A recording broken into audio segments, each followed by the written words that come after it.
Yeah.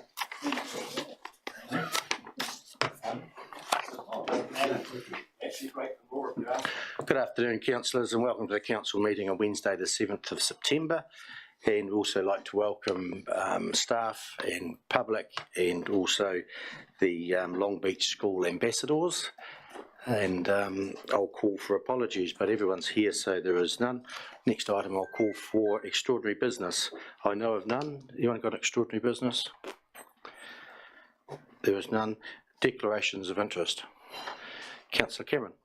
I would like to excuse myself from the discussion around item number 6, please.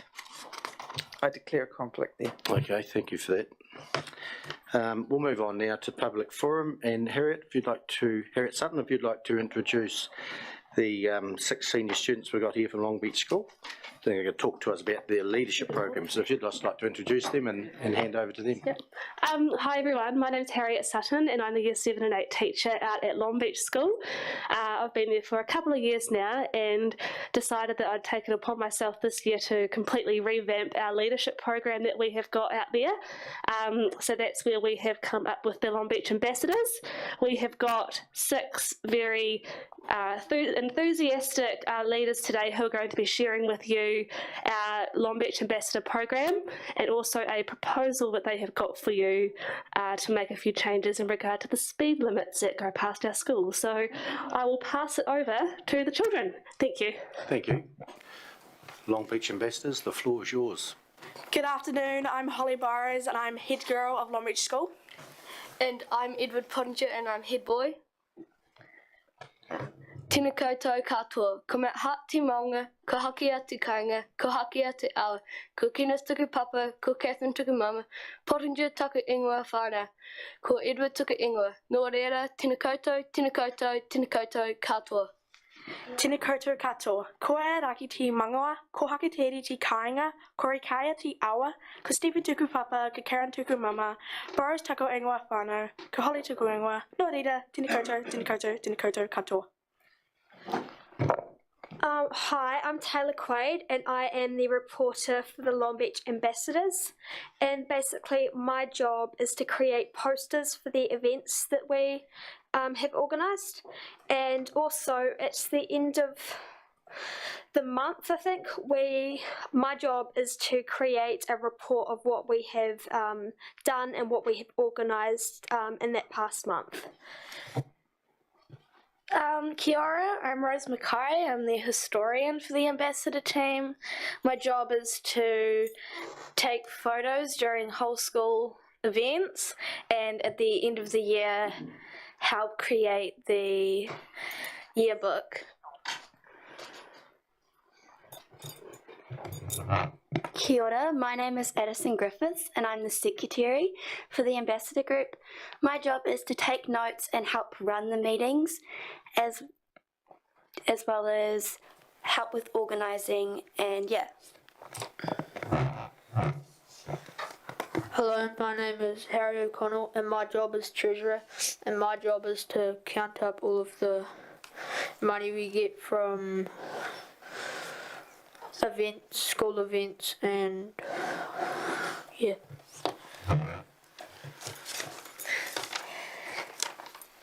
What is a Long Beach Ambassador?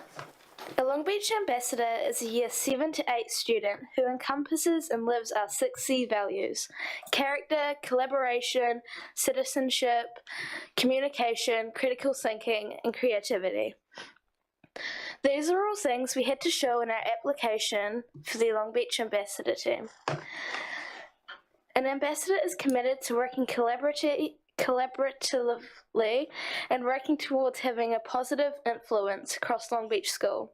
An ambassador is recognised by all students across the school. They are respectful and open towards suggestions from students and feed these forward at ambassador meetings. Working collaboratively and communicating effectively with the whole school ambassador group is essential. And the ambassador group are a team, so these skills are fundamental towards the smooth running of our team. How we were elected. There were 3 main stages to our election. This was a Google Form application, a presentation and an election. For the Google Form application, we had to express our interest in being considered for a spot on the ambassador team. Next, we had to share a 2 to 5 minute presentation with the teachers, which shared why we were the best candidate for the team. We could share this in any way we liked.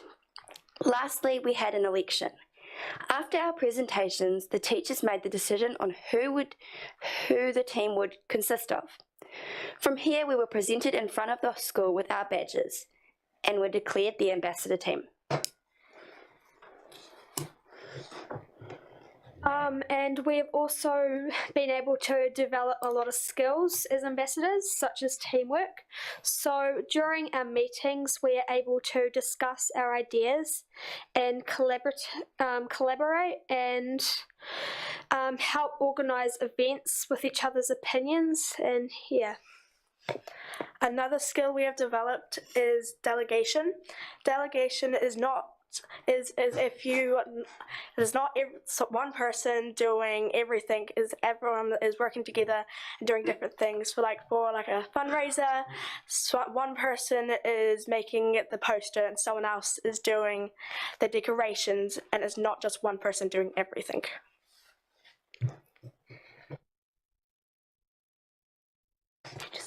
Also responsibility, that being a good leader and being a role model and showing the succeeds.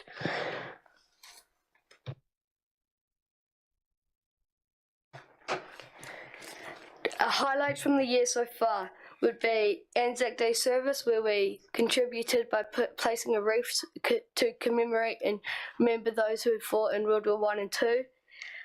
St Patrick's Day, where we hosted a 4-leaf clover hunt.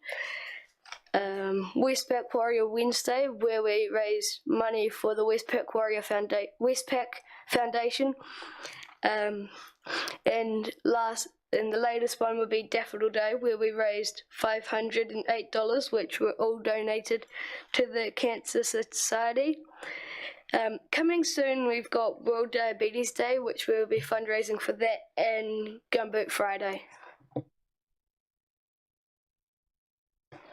Finally, we have our proposal to you. In 2009, our principal, Mr. Simons, initially reached out to the council to change the speed past our school. In 2020, our student council spoke to the Ashburton district again about making this change. It's 2022 and the speed limit past our school still remains at 100 kilometres per hour. This is not okay. We want to know why have other schools had their speeds changed, but our rural school roads still remain a significant danger to the children who cross this daily. Be the council who makes the change and keep our community's children safe.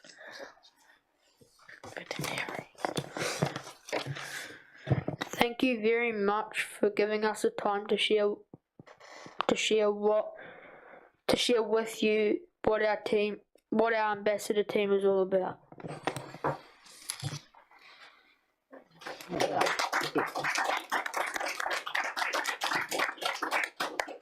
Thanks very much for that presentation, and what your organisation is, your ambassadors, sounds like just a lot like council. We work under the same sort of rules as what you do. You have the nominations of the people, you have the election of to get on the jobs you've got, just as we're doing election right at the moment. So you can remember to tell mum and dad to vote when the papers come out. Doesn't matter who for, just as long as they do their research and vote for the people they want to vote for. Make sure they vote. And Harry, you have a pretty important job being the treasurer, and it looks like it could be a lonely job there too, with all the girls and you're on your own, but keep the eye on the money and it'll be perfect. One thing you asked about was the speed limit around the schools, and it's actually on our agenda today, but I understand you can't stay for that part of it, but we're live streaming so you can watch it later and hear what we say. We won't be setting the speed limit today, but we're making another step towards doing that. So councillors, I'll open up and ask for questions if you have any of our students. We have Angus. Councillor Mackay. Thank you very much, Mr Mayor. What excuse, if any, have you been given officially from council why your speed limit has not been solved?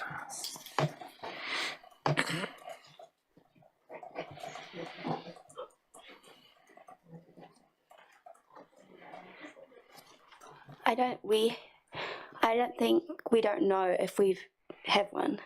That's okay, thank you. Yep, that's fine. We will certainly keep in touch with you and let you know the process that's going to go forward. It's going out for consultation, so you will be involved. Councillor Lovett. I'm just going to ask about the speed limit. You're asking for one road to be reduced speed, and the school sits on 2 roads. So would you like to see both roads done, not just the one you're talking about, the Long Beach and the Boundary Road? I think we would rather have both done. That's good feedback. Councillor McMillan. Thank you. My question is, how do most people get to your school? Do they come by school bus? Do they get dropped off by parents? Are there many that bike or walk? I can't imagine, but... Well, it's depending. Some of us go on the bus, some of us are driven here, and then some people are bike or walk. Great, thank you. Councillor Cameron. How do you cross the road currently now? Do you have a need to cross the road? Actually, one of our ambassador jobs is to get the mail every single morning. So we do have to walk across the road quite frequently, but we usually just look both ways and, try to keep ourselves safe. May I ask a supplementary? Supplementary. At the end of the day, when you're going home, do you have children going out with stop go signs and things, or no? I know. Any further questions, councillors? If not, thank you all very much for coming in and sharing that with us. It's been enlightening as to what you're doing, and just remember to tell your parents to vote. Thank you very much.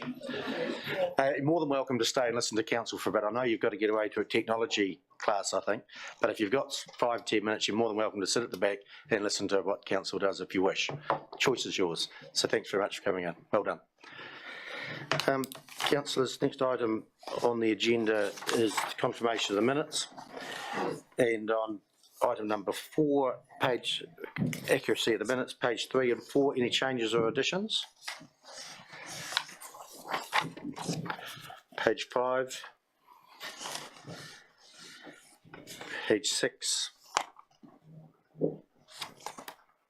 7, or 8. Could I have a move in a second that's true and accurate? Councillor Cameron, Councillor Rawlinson. All those in favour, please say aye.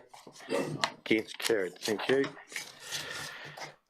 Next, the receipt of the minutes from the Biodiversity Advisory Group, and we have a recommendation to council there. Steve, you have something to add on the terms of reference? Yes, good afternoon, council. Just through the mayor, one of the comments in the minutes there is not quite correct against the concept of what was discussed in the terms of reference. What the advisory group were thinking along the lines of, they would like to see future applications for the biodiversity grants that come to council be given the opportunity to make some comments to come back to council. But the wording wasn't quite reflective of that, so we just wanted to highlight that. Sorry, that's come to us at the last minute. We've discovered that. So with the terms of reference under Ashburton District Council biodiversity funding, it stays in or that's removed? No, it needs to be removed and just indicate that future grants, that council grants would go to the Biodiversity Action Group first, just for their comments, to be included in the table that goes to council. Yep. The Biodiversity Group are fully aware that the new incoming council still has to make its new structure, and they're just saying that the work they've done, they'd like to think that if it's the group carries on, this terms of reference might meet the needs. Right, thank you. Councillors, any questions of Steve? Councillor Mackay? I've had my light on for some time, Mr Mayor. On page 7, item 19, when will we know the answer to that letter to Weekend? I had my light on exactly after you moved the minutes. Oh, I didn't see it, but I picked up on my screen that Councillor Cameron and Councillor Rawlinson were the mover and seconders, so I didn't see you. That's absolutely correct, Mr Mayor, because that was okaying the minutes Yeah, So okay. my So question is, when will we be hearing about the reply from ECAN about the item 19, the screens? can we just go to that and deal with it now? We can. I can't anticipate when ECAN will reply to us, however. Is that the question? Well, point of order, Mr Mayor. Point of order is? Yeah. The reason why I asked the question was that under a policy that I moved when I was a councillor there, they had to reply within 7 working days. So that's why I'm asking the question. They would have replied by now. No? There's obviously been no comment back.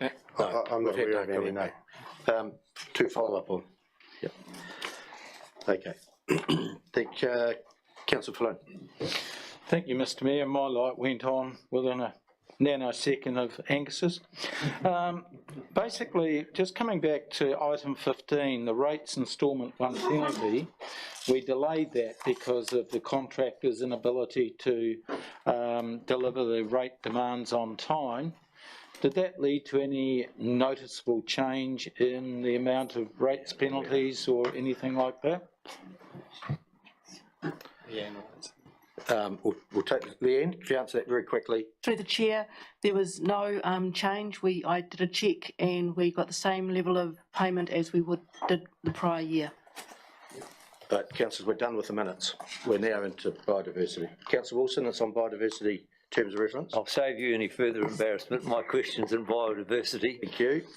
Membership, should we not have membership from organisations? I mean, there's some there are going to be redundant before they've actually passed. I thought those sort of things, you wanted a water zone committee rep and in the terms of reference, and it's up to each organisation to nominate. Are you locking those representatives in rather than the organisation? Steve?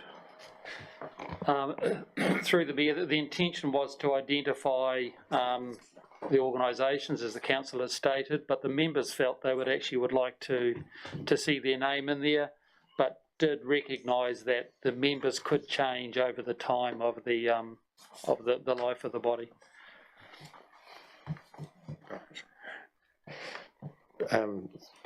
If I could, perhaps there's a compromise here somewhere, because it does mean when someone leaves, the terms of reference are out of date. So perhaps we can think about how we give effect to people seeing their names, but the terms of reference itself not requiring amendment every time someone changes. Through the mayor, if it helps, what we can do is that would the names would come into an appendix, and then the appendix can be amended at any time, but not the terms of reference. Okay. Appendix the names, okay. Councillor Cameron? Can I talk about the biodiversity minutes, item 9.8? No. Donna? No? No, Okay. it's not our committee. If you want to talk about those minutes, you need to go to that I meeting have there. a question, so I need to go to that committee. Yeah, and they will answer it for you. We can't, we're only receiving these minutes. Councillor Lovett? I was actually going to move our minutes of the recommendation to council on the terms of reference. We just need a mover to receive the minutes as amended, and we just need to clarify what that amendment was, and I understand it's to remove a section from the So you're terms of moving the reference. minutes to receive the minutes? Yes. Yeah. Seconder for that? Councillor Rawlinson? Yep. All in favour, please say aye. Gets carried. Now we have a recommendation there to council. Who would like to move that? I'll move. Councillor Lovett? As Councillor chairman. Wilson? Any debate? With the amendments? With the amendments? Yep. All those in favour, I'll put the motion, all in favour, please say aye. Against, carried. Thank you. Moving over now to item number 6, road closure, Ashburton Market Day. We adjourned the hearing this morning. Councillor Mackay, you're on now. Yeah, what was the two new species? Can we find out sometime, please? 2 new species. In biodiversity. Because fairly important new species. We're hearing all the time about climate change is going to destroy species. Is that in the 2 minutes? new ones. Is that in the minutes? Yeah, number 2, extraordinary business.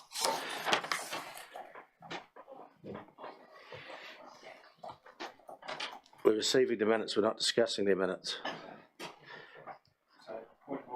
Point of order is? How can we find out about an item of new species in the biodiversity minutes. Why don't we ask the chair of the, Councillor Lovett may know.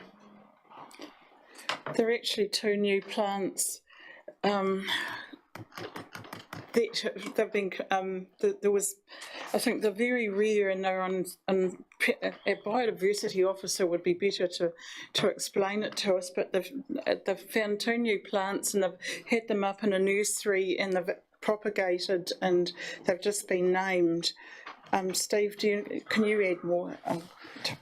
Through the chair, I can give a very long botanical name, but what I'll do is I'll seek back from the advisory group the actual name of it, and I can get it circulated to councillors. Yeah. Thank you, Mr. Mayor. I'm just going to suggest to Councillor Mackay that if he wants to know, he could pick up the telephone and talk to Val Clements, and he would know exactly what it is. Thank you for the advice for him. Right, we're on to item number 6, road closure. And we are now going to make a decision on the road closure for Ashburton Market Day. Councillors, we've got staff in front of us.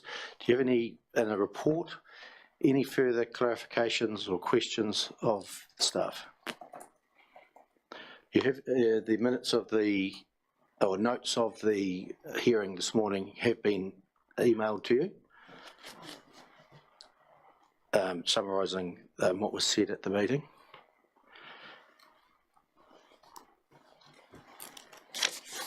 There's nothing there.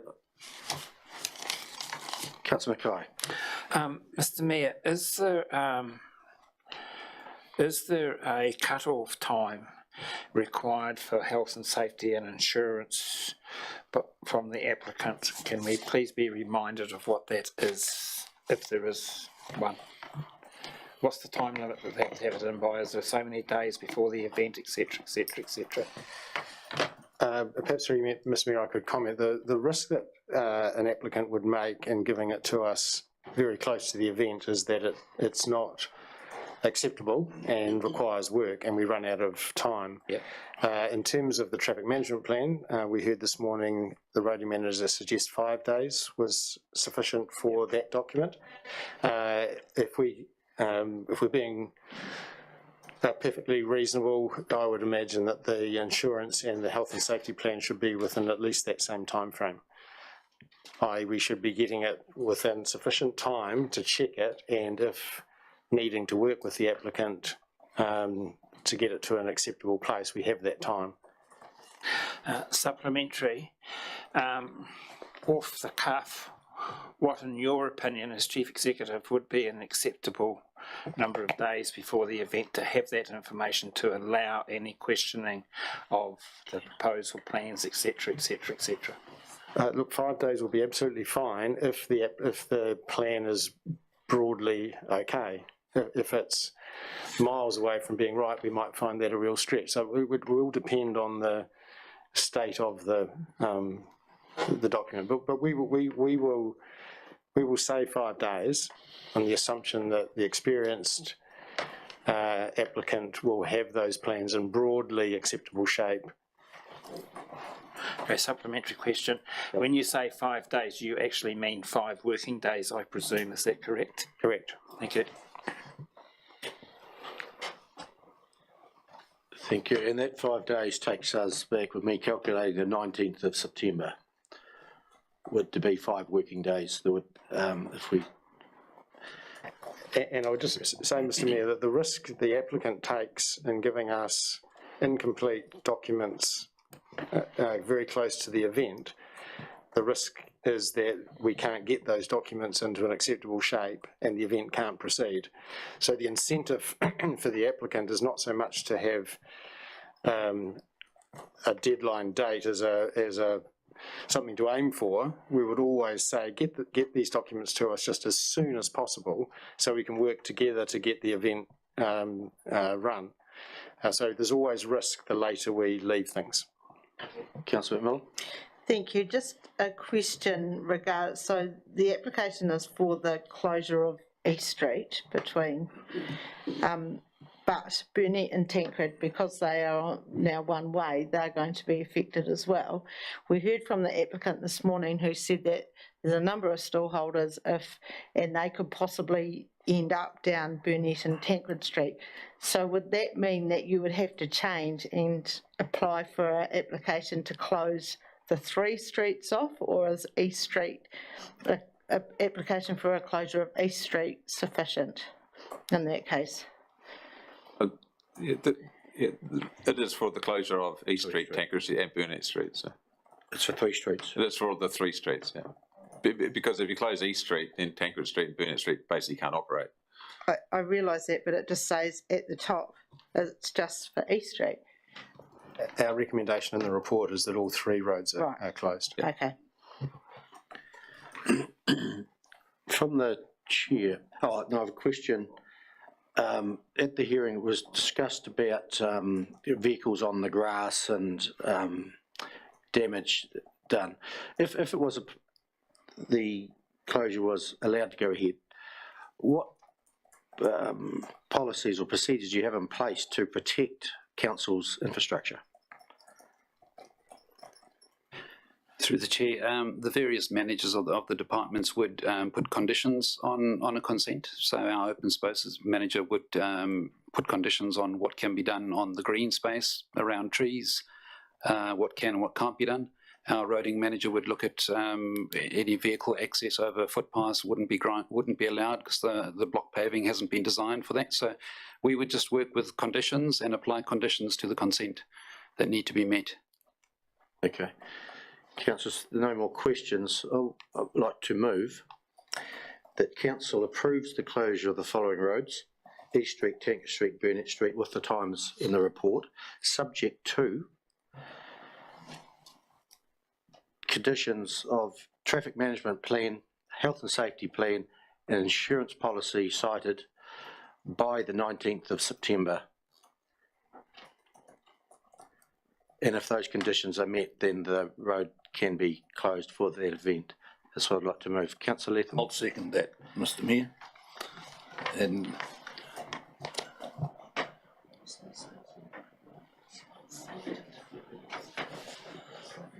Roger. Yeah, thank you, Mr Mayor.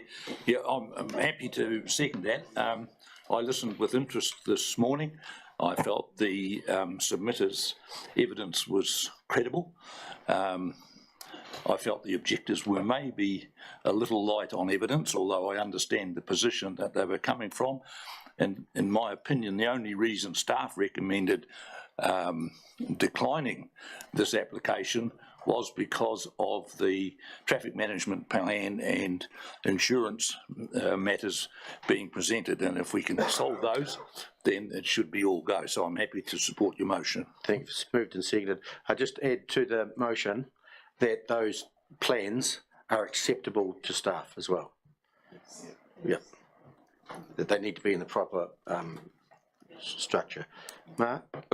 Just had a comment. Choosing the 19th, which is the Monday, would the 16th be a better day, just to give the whole 5 days of the next week to process anything and things like that? Just as an observation, just for times and things like that. Okay, 16th. Say again. 14th, sorry. The event's on the 26th. The event's on the Monday. I think what the roading manager is suggesting is that if you push the resolution to have all the documentation in by the 2 Fridays before, it gives all of that week to be really clear what's going on. And the 16th is 6 working days. 6 weeks. Yes, it's only an extra day because of the weekend. Yeah. So this amend the recommendation to the 16th. Move is happy, second it. Right, open for debate. Councillor Wilson. Thanks, Mr Mayor. If we do approve it, I would like to make sure that the footpaths on East Street are completely clear of any tents or stalls, so that anybody that wants to shop retail can shop retail and they're not impeded by stall holders cribbing onto our footpaths. So I guess they would have to put their stalls up on the road parking site rather than on the footpath. That'll be in the conditions that you put on, yeah. I mean, that could be one of the conditions. Yeah, and that's probably a condition the staff will have. Access must be given to the shops at the footpaths, yeah. Councillor Wilson. Thank you, and I support the motion as you have worded it. I think it's important, after doing a lot of listening this morning and thinking it through, I think that yes, the opponents to it were perhaps a little bit light on specific reasons why it shouldn't go ahead. There's a lot of general reasons, but I think any event in our district does good for the district. It brings in money, and if we can keep the footpaths clear, I'm sure that all the attendees will browse through most of the shops in Ashburton as well as the stalls, so I support the motion. Thank you. Councillor Brown. Mr Mayor, I'm against this amendment. I think the town is not ready yet. We just had it done and all things are looking right. I can see a lot of damage happening. I think, and also there's ideas that something starts up again next year with a new Boulevard Day committee. I'd rather see it for leaving for a year, nothing, and start next year with a good committee properly. So I'm against your amendment. Motion. Councillor Falloon. I'm also against the amended motion for the same reasons as Councillor Brown, that we've just spent a lot of money on upgrading all of the East Street area, and have it, if we were to have a minor rain event 2 days before, God knows what sort of mess that grass is going to be in. But the bigger reason for opposing it is a Boulevard Day was great 20 years ago. It is no longer relevant now. 20 years ago, Boulevard Day, I used to call Rubbish Day, because that's when retailers used to clear out their back storerooms, put it out on tables out the front, and basically it was a good day. Talking to some, they used to make $2,000–4,000 in the day type of thing. So from their point of view, it was a good day out. And also the pubs did bloody well afterwards. But retail has changed since COVID. A lot more stuff is now being done by internet. A lot of shops, as one of the submitters pointed out this morning, no longer carry the stocks they used to have.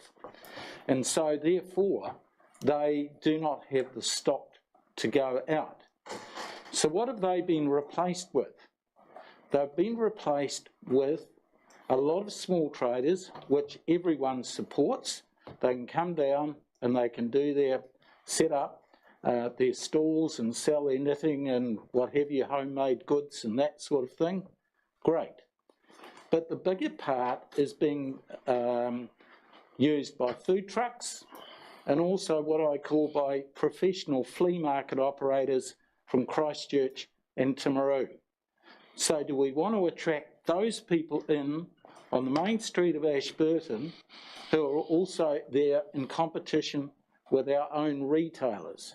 As I say, I think an activity day is brilliant, but not to close down the business area of Ashburton, and it is really built for a green area of which we have many, and therefore I would be not supporting your amendment. Councillor Mackay. Thank you, Mr Mayor. The town not ready. I'm actually quite surprised because the particular councillor that said those words, quote, has been telling us how bulletproof the pavers are, how well laid the lawn has been. And I go back to, if I may, a farming term, that the grass was put in. By now, if it was in a paddock, it would have had sheep run over it, and it would have had a heavy roller in the first cut for the ryegrass harvest. So if that lawn is not ready, it obviously was not laid correctly. And I actually have faith that it has been laid correctly, like the councillor has. I don't believe it's for us as a council to second guess what the consumer wants to buy or how they want to shop today. And I think the proof will be in the eating, whether the people turn up for this day after such a long absence of something in East Street. And I will be very interested to see if they do. It'll actually give a guide to what may happen next year, because we were told in the hearing that there may be something happening next year. So this may give us a guide of whether next year will be successful and what form it could be next year. And I think a town is made up of a mixture of activities. And I think we should have this, and if we allow this to happen, our staff hopefully may also make it possible for the trucks to ride on those pavers so we can have the great floats on Christmas to celebrate Christmas within the Christmas parade. Because that's my next fear is, as mentioned in the application about the Christmas parade, that we're going to be told by someone that the pavers aren't strong enough, but consistently we've been told that they are strong enough, and I actually believe the way they're locked in together, they will be strong enough. So I actually have faith in the town redevelopment that it will hold up to this kind of activity. Otherwise something's gone wrong somewhere, and I don't think it has. But I'd be interested to find out. Councillor Lovett? I will support this, but I think we have to keep the footpath in front of the shops clear, and I'd like to see our new grassed areas fenced off, or somehow no markets on the grass to mess it up, because we've spent so much money in this town, and I'd like to show this area off to the people that are coming to Ashburton what a lovely place we have created, and I don't want to see it being destroyed on the day. And if we can put some of the market sites around the side streets to keep them off that grassed area, that to me would be good. It's taking people around the side streets and perhaps through the arcade and everywhere. Spread it out, don't have it all pushed together tight down the centre of East Street.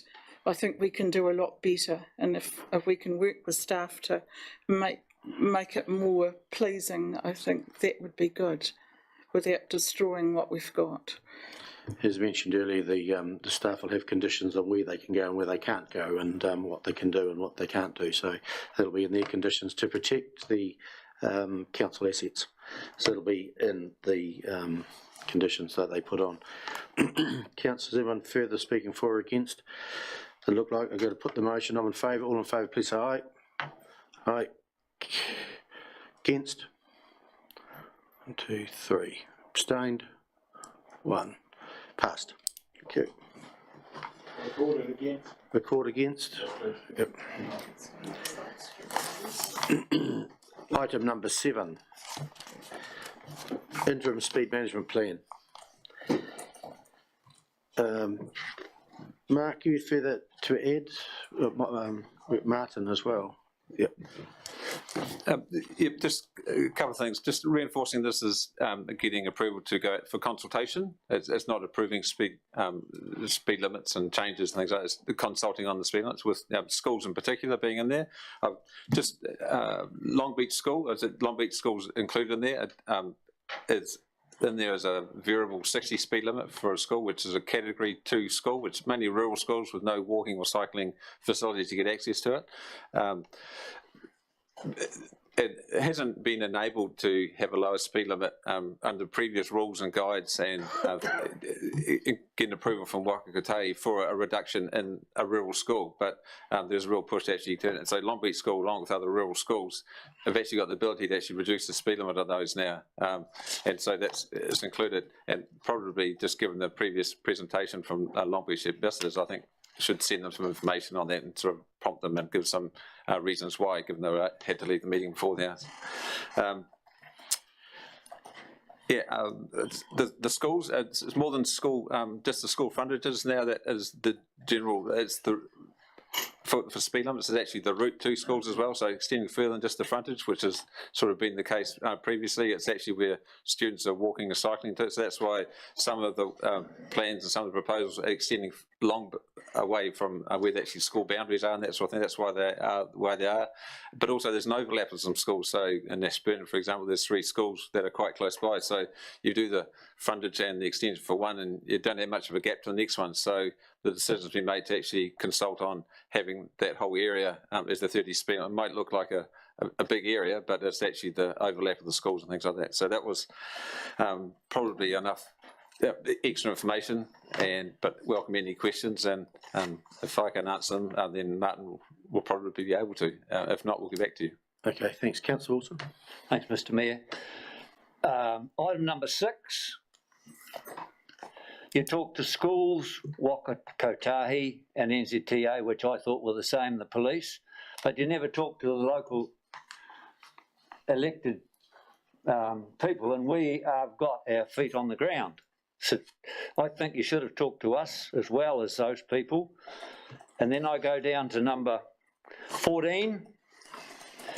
If you look at those fringes for the 3K from the centre of every centre in the district, right down to Hines, Mayfield, etc., and it gives you ultimate authority. If you keep on reading down 15, 16, 17, 19, the council will be informed after you've made the decisions, which is completely undemocratic. I was elected as a councillor to represent the residents of the district, not to be told by management what I can and cannot do. I think that all that's got to be changed so that if management want to change speed limits within those circles, they've still got to come back to elected representatives with your recommendations, and the elected representatives have the say yes or no. So I don't want to see it go out the way it is at the moment. So to help you there, Councillor Wilson, if under 19, council will report any changes to speed limits under the interim, will report with or consult with council. So you want input up front, not at the end. So the I'll just clarify, and so going for consultation on the speed management plan. Any changes that get made under that plan, once it's been consulted on, we get it approved as a plan, on the general way of dealing with speed limits. The roading team will obviously go through the process of looking at what the speed limit should be based on the guide and mega maps, any information that Waka Kotahi provide us, and also local knowledge. But that will be reported to council to get approval of that speed limit to fall within the plan. The difference now is that once that decision is made by council to accept the recommendation or not of the staff, will be that we don't have to consult on that again. Then that speed limit, once it's been adopted by council, can be implemented, and we'll go through the process in the register, put it in there, get it certified, and then that'll be the speed limit. You don't need that other lot of consultation once we've done this general consultation. The other thing I'll say, this is an interim speed management plan, and some local authorities aren't doing these, but we've had, the schools has been on our program for quite a while and would have been in place now if the consultation previous on previous reviews, but we've got funding for the signage and things like that, and that's something that's holding back a lot of the local authorities. They haven't got the funding to actually install the signs required. We've got about $600,000 to actually install the signs for these. It's quite a big cost to actually make the changes. So yeah, we're not proposing that the staff are making a decision and that's it. It's always going to be reported to council and get council adoption for it. So once this consultation is finished and the next time it goes to council, the wording will be changed in that this is the plan, this is how we're going to do it, and it's not going to be without the input of council. That was never the intention. So council will make the final decision? Yep. Right. Yep. And so the only thing that really changes will be once that decision is made, we can put the speed limit in place and put the signs up. Don't have to do another lot of consultation on it. Hamish? Given those comments which seem to support the concern that the councillor has, does this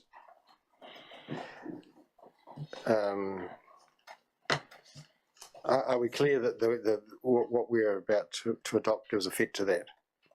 Are we quite?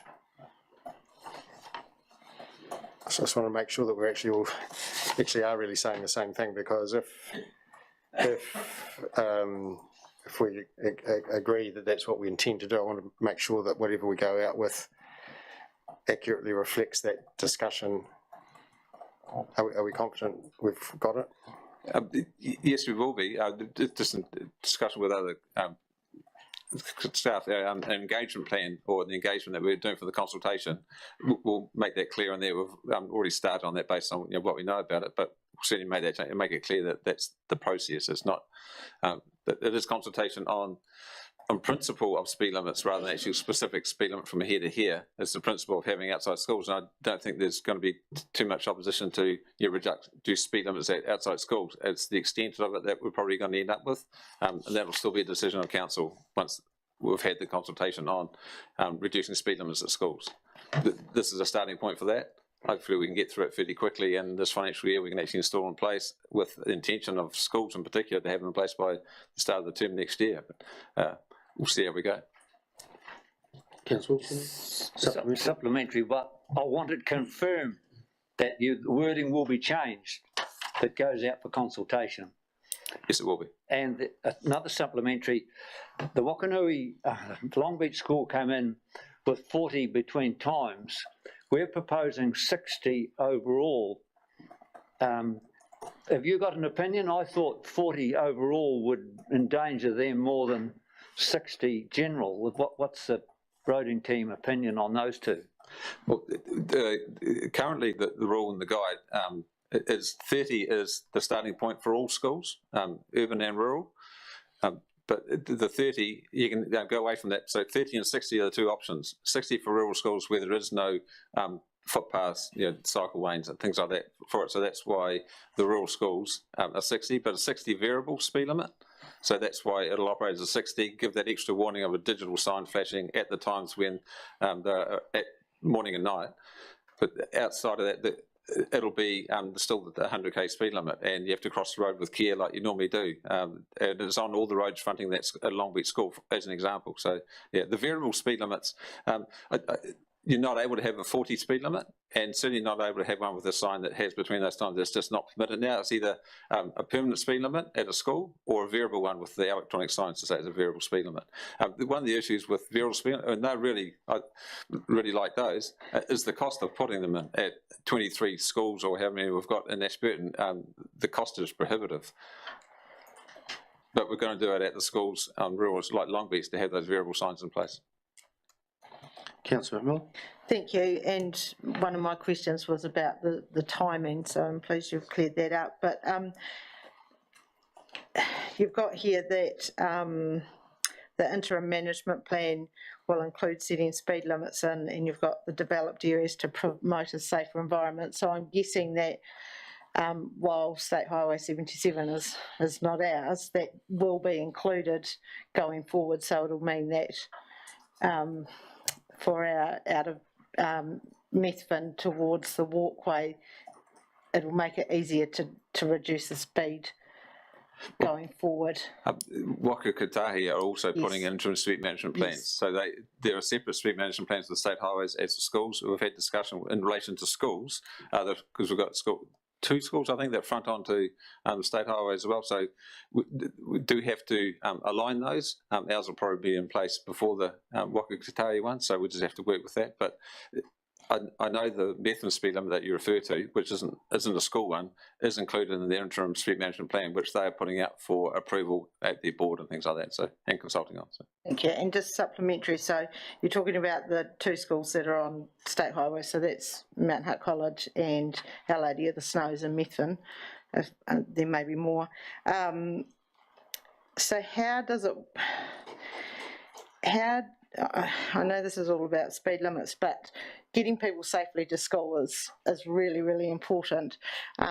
We have pedestrian crossings, we're talking about footpaths going up so that it's safer for people, but how can that all tie into this? I know we're just talking about speed limits at the moment, but how can it tie in so that we make it safer? If we're going to reduce this speed limits, we also have to make sure that people can cross roads safely as well, and we're looking after our kids getting to school.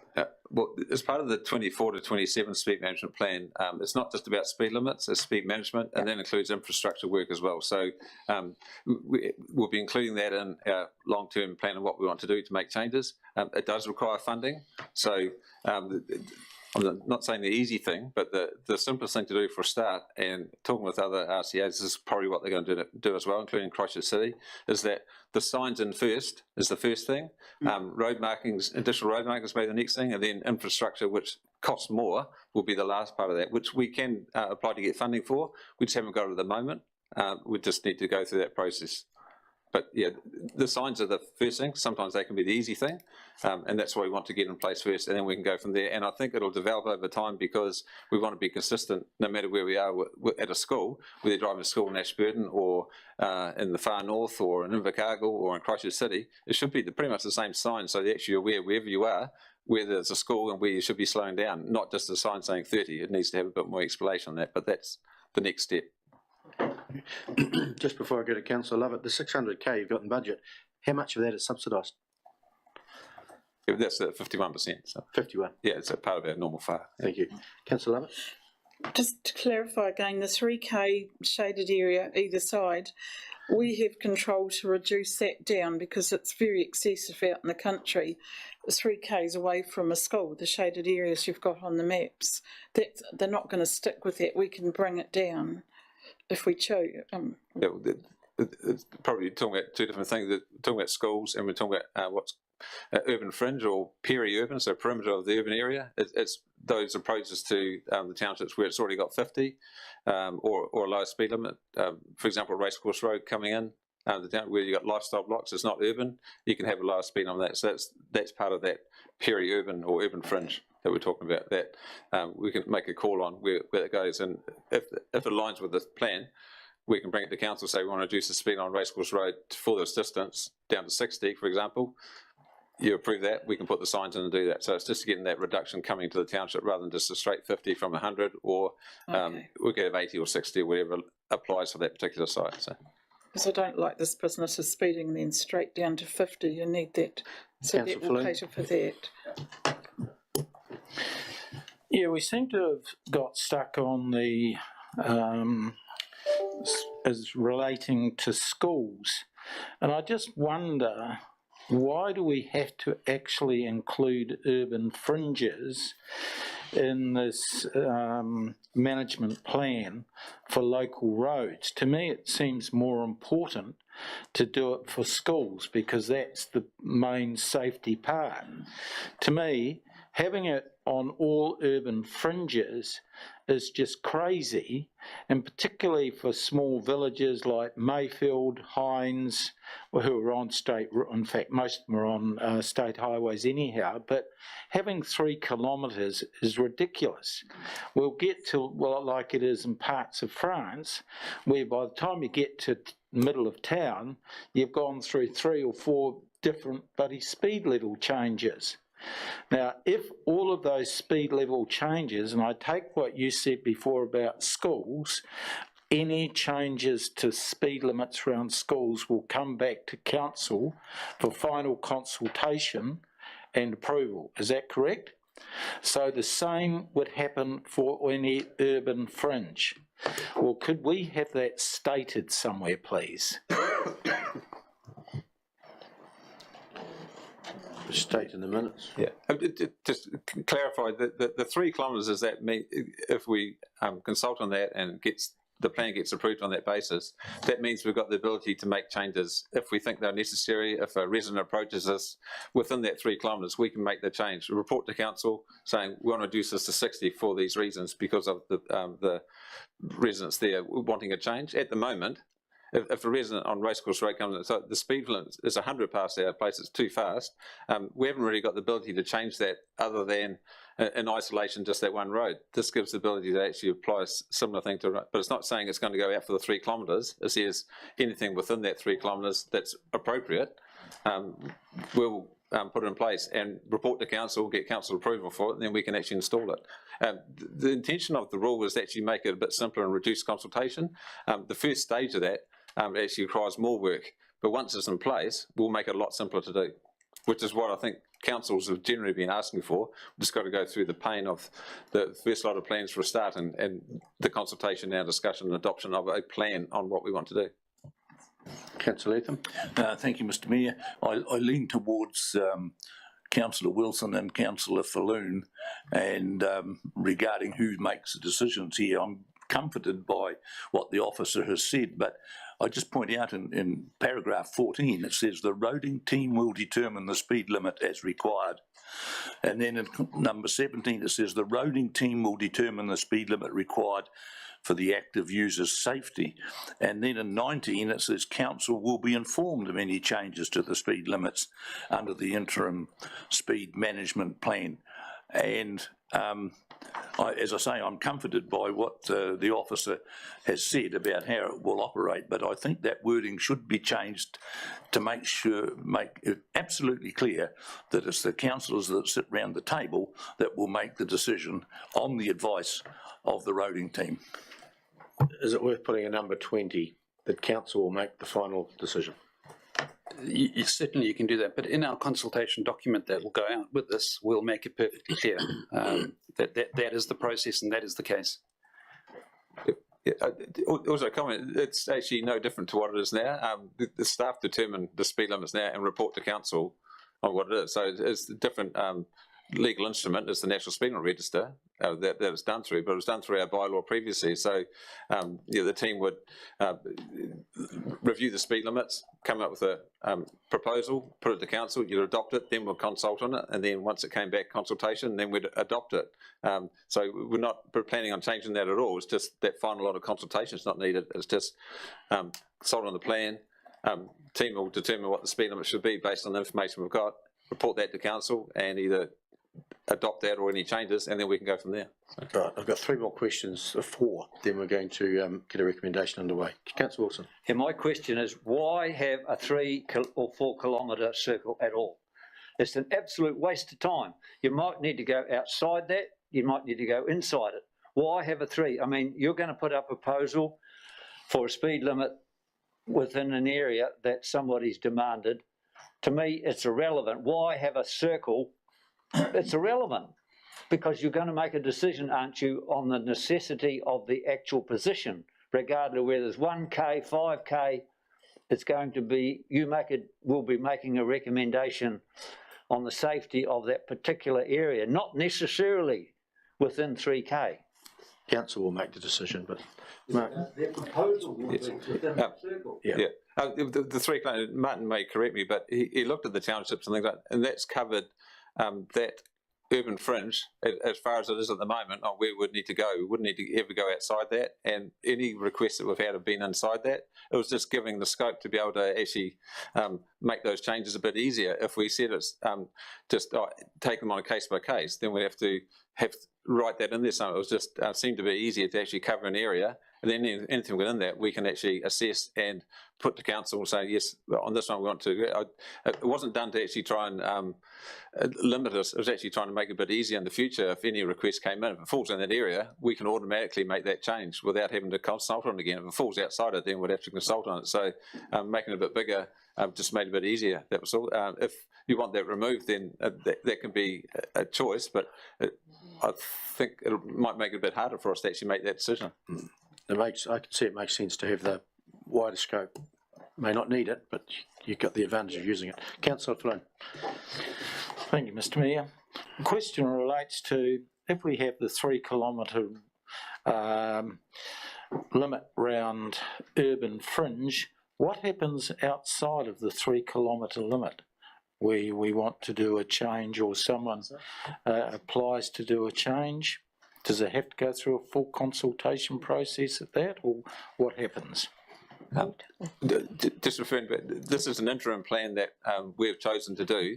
24 to 27 plan should have a 3-year and a 10-year plan of what to do. And I think one of the big discussions for rural local authorities is what we're going to do with our rural roads. Do we want to keep them at 100? Do we want to have them at 80? Do we want 60 on rural unsealed roads? There'll be a lot of discussion on that just based on what we've already had at other events. But the comment I'll make on that is we're doing schools, and everyone says schools, that's great, that's easy. That's not where we're having our crashes and our fatalities. Our fatalities are on rural roads and rural intersections in particular, and yet they seem to be the ones where we want to do the least work on. And it's that's part of the discussion we've still got to have. Yeah, I'll leave it at that. Unless Councillor Rawlinson has a question, I wanted to move. Your question, Councillor Rawlinson? Just a minor one. Okay. And it was on number 19, and I just wondered, could could that be slightly reworded? Because I took that too, that like Stuart did, that council will be informed, and it gives you the feeling that council will be told after the decisions are locked in. But other than that, I'm very pleased to see this on the table. We've talked about it in 6 years I've been at council, and we've finally got the way forward in a positive way, so well done. Yeah, how much way forward? Look, I'd just comment that people, councillors quite rightly are referring to clauses in the officer's report. The officer's report isn't, as I understand it, the interim speed management plan, so we don't need to change the report that's already been written and received in order to give effect to this discussion. So that was also the motivation for my earlier question. We've got council's clear intention around how decisions will be made. The interim plan needs to reflect that as we go out for consultation. We don't need to amend the officer's report because it isn't actually the plan itself. So we understand the issues, and we've got council's clear intention from this debate, and that will be reflected in the interim plan. Moved, Councillor McMillan. Yes, please. Speak to the motion. I will, yep.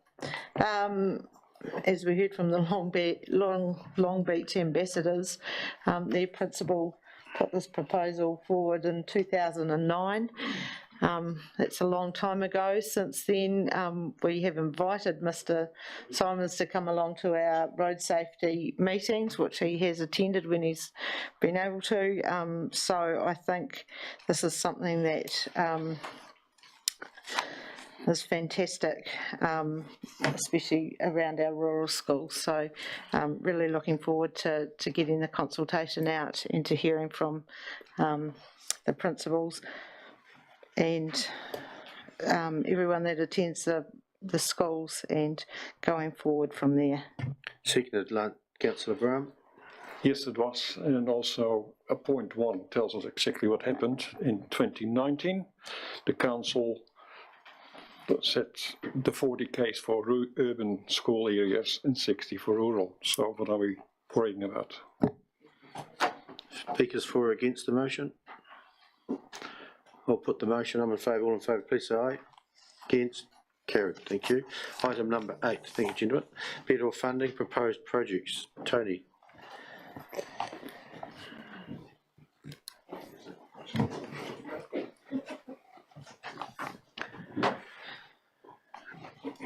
Anything further to add to your report? No, nothing from me, thank you. Questions, councillors? Stuart. Thank you, Mr. Mayor. Ashburton Library Civic Centre, another couple of $100,000. In the PCG minutes, we have approved 100,000 towards the audit room, whatever it is, the sound room. Why do we want another couple of 100,000? Like, I mean, the library will be stocked with books, part of it. The audio room has got the latest equipment and the $100,000. Where is this extra money going to be spent? Through you, Mr. Mayor, it's really the idea that there will always be things in this area that you could spend if you had more money. So we were putting forward this idea to council that this would provide extra resource to upspec the contents of that room to a greater degree than our current budget. So we had no absolute firm idea in mind as to what equipment that would enable, but in general it would enable additional equipment in that room than we were currently able to deliver. A supplementary question, do you think that's the most pressing need for 200,000 on the approval rating we've got regarding roads and footpaths and things? This is really a slush fund that you're going to hope to spend for something extra. I think it's not that important. Through Mr. Mayor, I don't think officers would regard it as a slush fund because it's very targeted on that specific facility and equipment for that facility. But indeed, it is up to council to decide exactly what we should apply for, and hence this report. We do note that we have to comply with the criteria for the fund, which has been well set out by the DIA. And it is very much aimed at community wellbeing type initiatives across the district. But in the end, it is up to council to decide what the best use of this money should be. Councillor Lovett. I was just going to ask, would this money sort of go towards like the 3D printer and the Lego pit and things like that? Because when we went to the community originally, we said our library was going to have all these things kind of in it on a mini scale of Christchurch Library to make it a community asset. And I think it's actually important we have some money to put some stuff in this building for people to go there and enjoy. They keep telling us there's a lack of stuff and we need to look after our community. I don't know how they know there's a lack of stuff because it hasn't been built yet. No, and all we were doing was trying to future-proof our capacity to make the most of that facility. And as I say, we didn't have specific things such as the councillor has mentioned in mind. It was simply to have some additional resource. Councillor McMillan. Thank you. Have any of these projects been earmarked in the LTP at all? And will we, or have they just sort of come about after we set the LTP?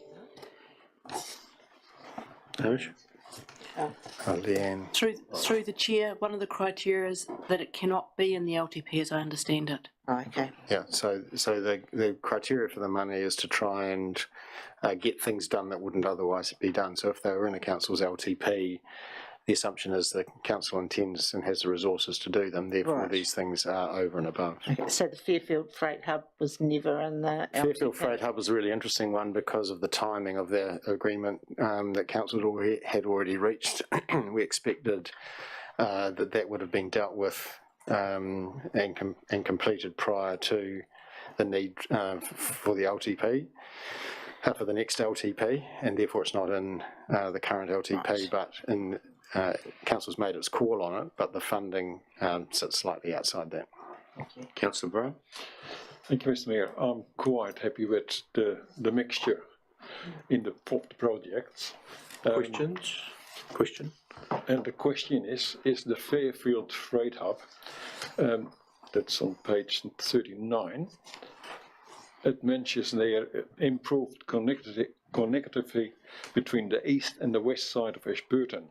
Can someone explain what I mean with that? What does it connect? It's not a bridge, it's on that side of town.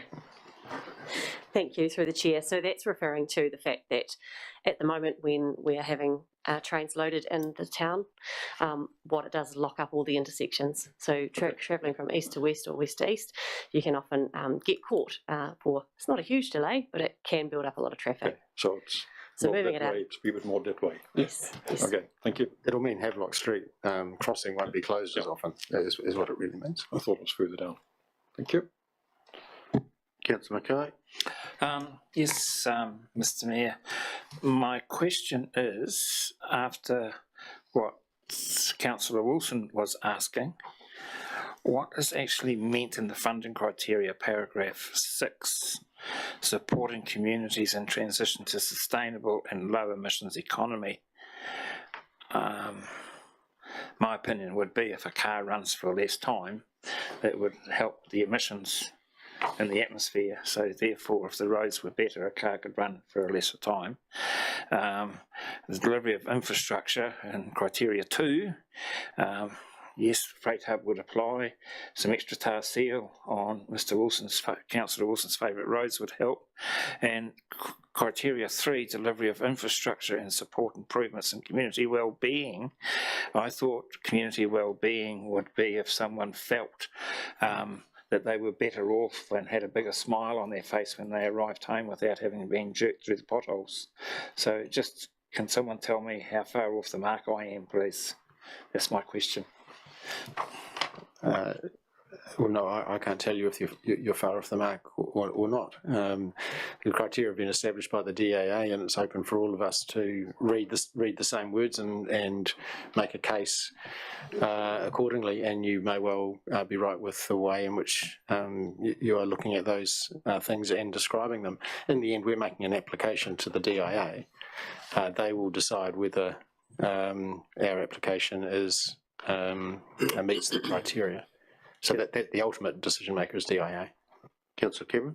When I read through the document, I have read that with regards to the better off funding proposed on the Three Waters, that it doesn't put any limits on the council to give their opinion with regard to the Three Waters, so we can say we're unhappy or unhappy with it. But when you read down like page 69, I think, yeah, page 69 in Stella, it's got the recipient will collaborate and cooperate with the DIA to facilitate the Three Waters reform program to the extent of the law. So essentially, by accepting this money, we are agreeing to support the Three Waters implementation activity. It's a little, I mean, I know it's nuanced and I can understand it's nuanced, but it's a little bit in contrast to our position where we had our chief executive and our mayor go to present, of which congratulations, you did a great job, at the Three Waters debate to the finance committee. It's a little bit not a consistent feel with it. Are we happy with that? There's about 3 or 4 paragraphs on page 69 that I'm quite interested in people's opinion of. The recipient agrees to provide the collaboration and cooperation requested. So that, of course, takes away the time of our staff, which may well be doing other things. And I do know that it was very burdensome on our staff for the original, when we went for the original application process, it again said you're under no obligation. And the staff had to work till midnight and all the rest of it. So there's quite burdensome on people. Are we happy with this document? Do you have a legal, have you done some legal Mr. Mayor, if the question to officers is the political opposition to the reform consistent with our cooperation? Yes, in a nutshell. Then yes, it is consistent. If your question, because we have seen legal opinion that says that is true, and secondly, the Minister herself has said that opposition to the reform is not compromised by accepting this money per se. If, however, your question is more to councillors after the question time to officers around the debate of whether council should, then that's a very different question. But at this stage of the discussion, Mr. Mayor, I'm taking it to mean you're just asking us whether you can continue to express opposition and take the money to assist the well-being of the district by cooperating with the transition. Then those two things are consistent. That is correct. I mean, I think the ship has sailed. We have expressed our opposition to it, and Minister Mahuta has said that we can continue, stop me if I'm wrong, we continue to express our opposition to it if we are unhappy with it. But when you read this, and I think we're all discussed that, when you read this, it implies that we are going to cooperate. Oh, yes. That's what I'm saying. We are required to cooperate by taking this money. We're cooperating now. We've got a lot of people doing a lot of work now on the transition on the basis of doing the right thing for the community and the asset staff that will be going over, and et cetera, et cetera. That cooperation will continue and will be required to continue if we take this money. But council can still continue to express its political opposition. Yes. So those things are not inconsistent because they've been expressly permitted. And that is where I have an issue to the councillors and the chief executive and the staff. We're required to do the right thing by our community. Our community has expressed profound dissatisfaction with the current agreement as we understand it at the moment. So this does not express that clearly in that agreement that we are going, presumably you two are going to sign. Item number 2 of the recommendation says that, points you to the clause that's been put in. This is, we will take the monies, but we still can object to the and that is... it does say that, but the fine print in the actual document, if you page 69, does not necessarily have a clear alignment with that. But they must comply with the directives of the government, which they are doing. Not happily, but they must do it. Yeah. Because it's taken away from other work, and since in the last month or so, funding has come through for assistance towards that of some 400,000 for our council. Okay.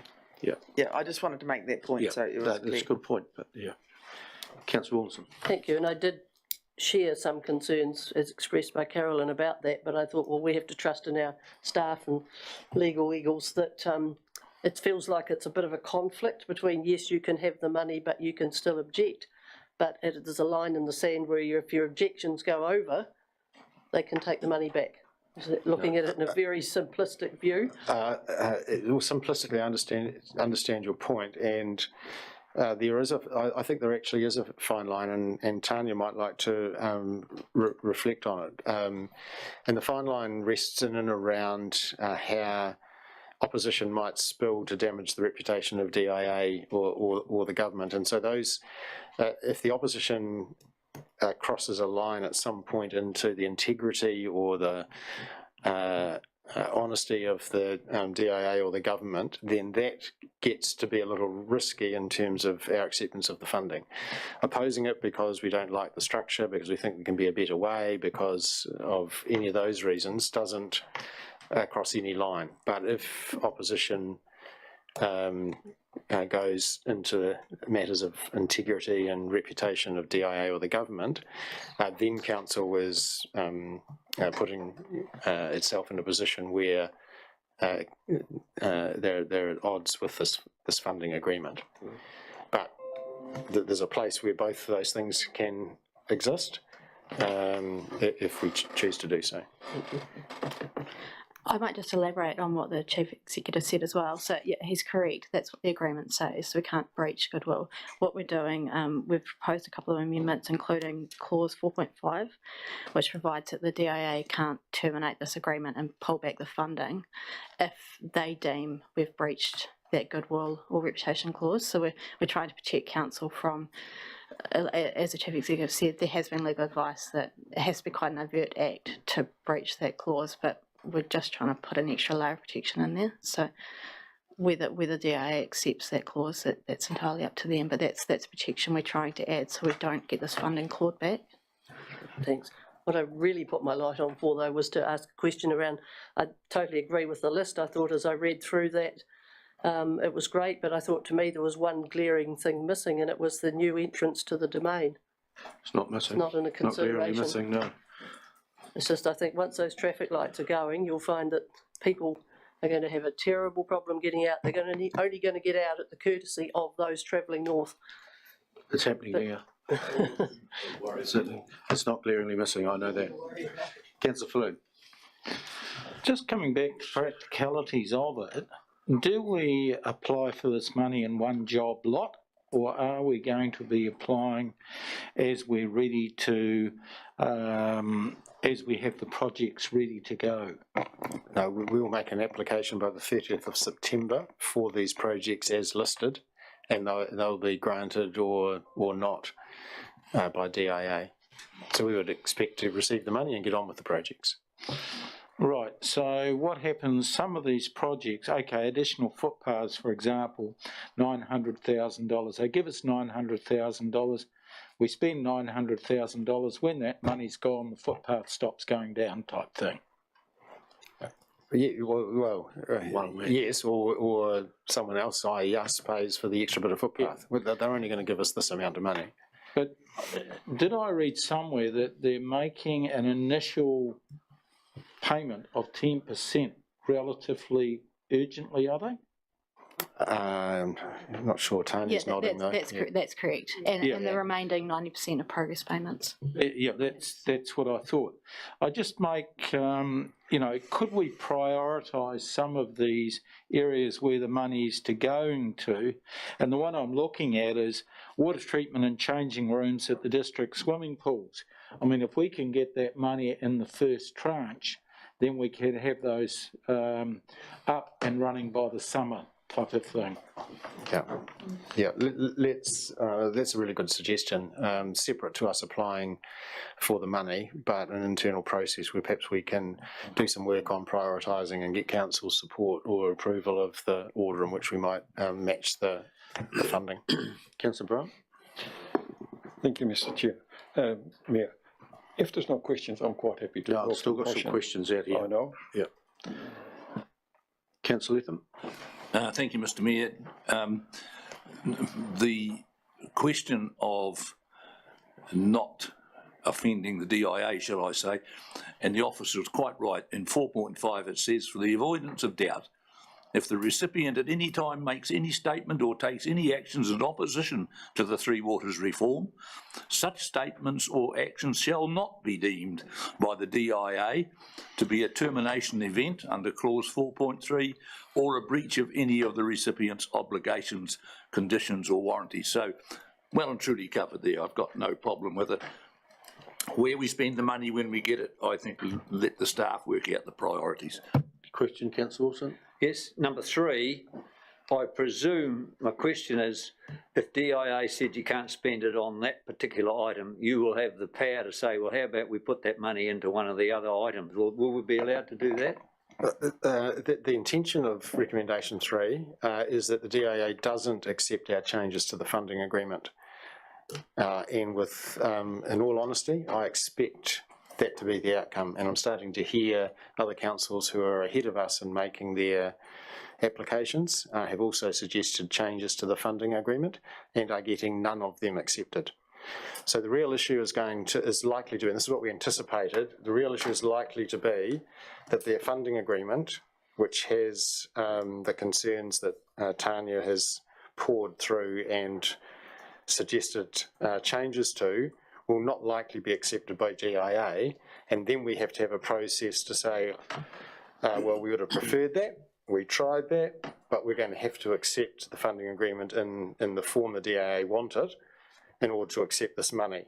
And we were looking for a process that was going to be appropriate but agile to weigh up that situation and to proceed or not.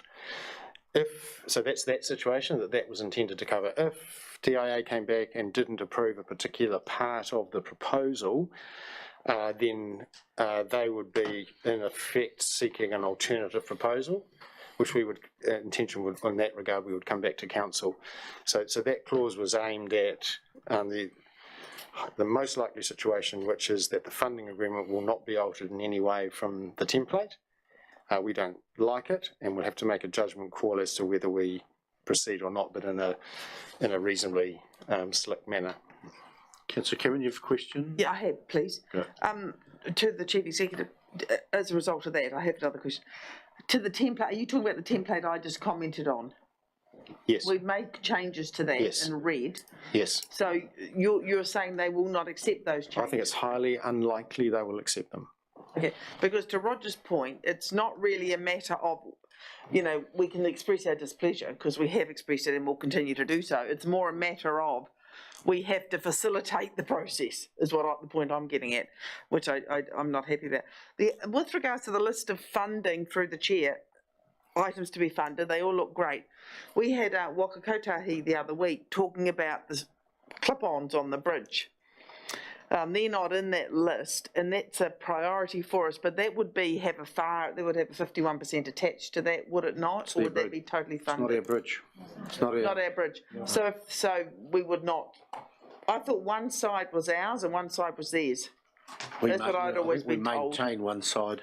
We maintain one side. It's just the maintenance, yes.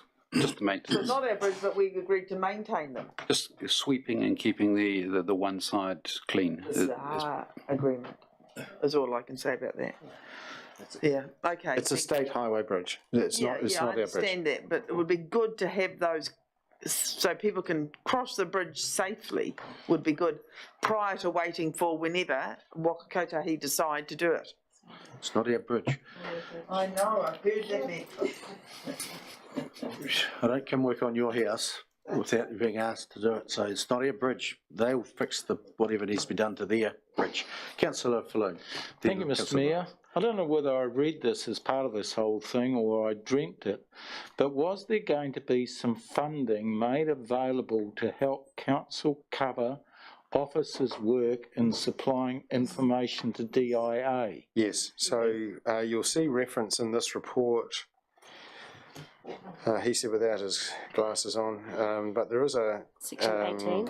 Here we are, the clause 18, and below you'll see reference to the transitional funding. Now transitional funding is not the Better Off funding, Better Off funding is the 4.2 million to spend on wellbeing projects. The transition funding is the $437,000 they've granted us to support the work that we are being compelled to do by taking the Better Off funding. So my question follows on from that. We know it was going to cost us a lot of money and staff time to comply with the information they were wanting. Have you any idea of what percentage of that staff cost this $430,000 will cover? No, it is a really good question, and the 437,000 hasn't been built from the ground up, so it hasn't been built on an assessed need of our time and effort. It's been simply an allocation from the government to all councils for an amount of money to support the transition. And we in fact are free to spend it on any transition activity that we deem the most beneficial to this council. So we could engage consultants to work on the transition. We could put our staff time on the transition and get consultants to backfill business as usual. There's a whole combination of ways in which this money can support the transition. One of the things we are finding is that, as you can imagine, 67 councils are approaching transition and consultants are tapped out. Staff are trying to do BAU and transition, and money alone, while it's a very welcome signal, because we've been talking for 2 years about the costs of transition, so it's great that that's been recognised, but money alone doesn't suddenly magic up people to do the work. So we're still working through, particularly with Neil and now Leanne, thinking about how that money can make the transition go as smoothly as possible. But we haven't got to the point of saying percentage of staff time or those sorts of things yet. Roger, have you got a question? Because I've got Lane's ready to move it. If you could just go off, Lane, what's your question? Because we are going around in circles with these questions. I do have a question. Thank you, Mr. Mayor, for your indulgence. To the Chief Executive, when I just quoted clause 4.5, after that, in response to another question, I understood him to say that, in his opinion, the DIA probably wouldn't accept that. So, where does that leave us? Well, exactly. That's exactly right. It leaves us in a little bit of a conundrum. What we want to know, our intention is to put forward a funding agreement that we think is fair to this council. If DIA accepts it, fantastic. If they don't, which I think is the more likely option, if they don't accept it, then we have a judgment call to make whether we accept their money and their clause that we don't prefer, or whether we say that we're so uncomfortable with the clause that we don't take the money. And number 3 in the recommendation gives the power to negotiate that.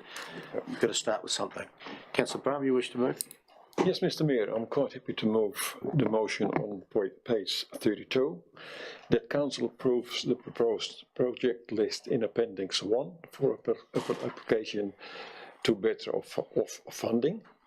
Point 2, that Council amend the Better Off funding agreement as contained in Appendix 3, and that if the third one is that if required, Council delegates authority to the Mayor and the Chief Executive to further negotiate and finalise the terms of the funding agreement with the DIA.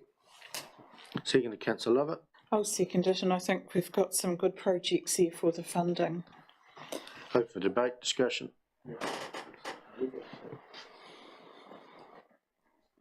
None. Councillor Brown. Yes, like I said before. Speak to the motion. I would like to speak to the motion. I think we've got a good, broad amount of projects, what is great. Some is roading, some is library. It's great. If we can get it, we might as well take it.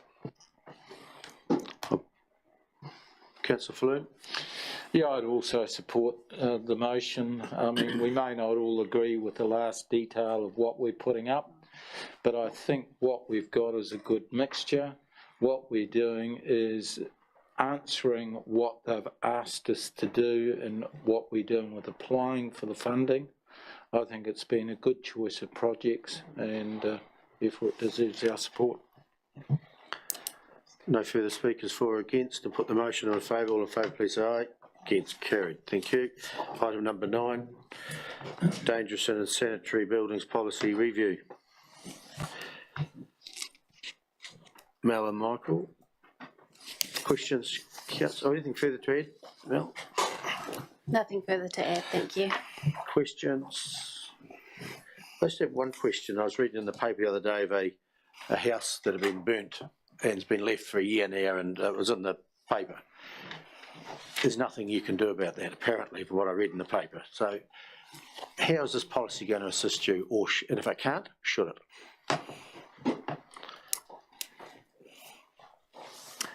Through you, Mr. Mayor,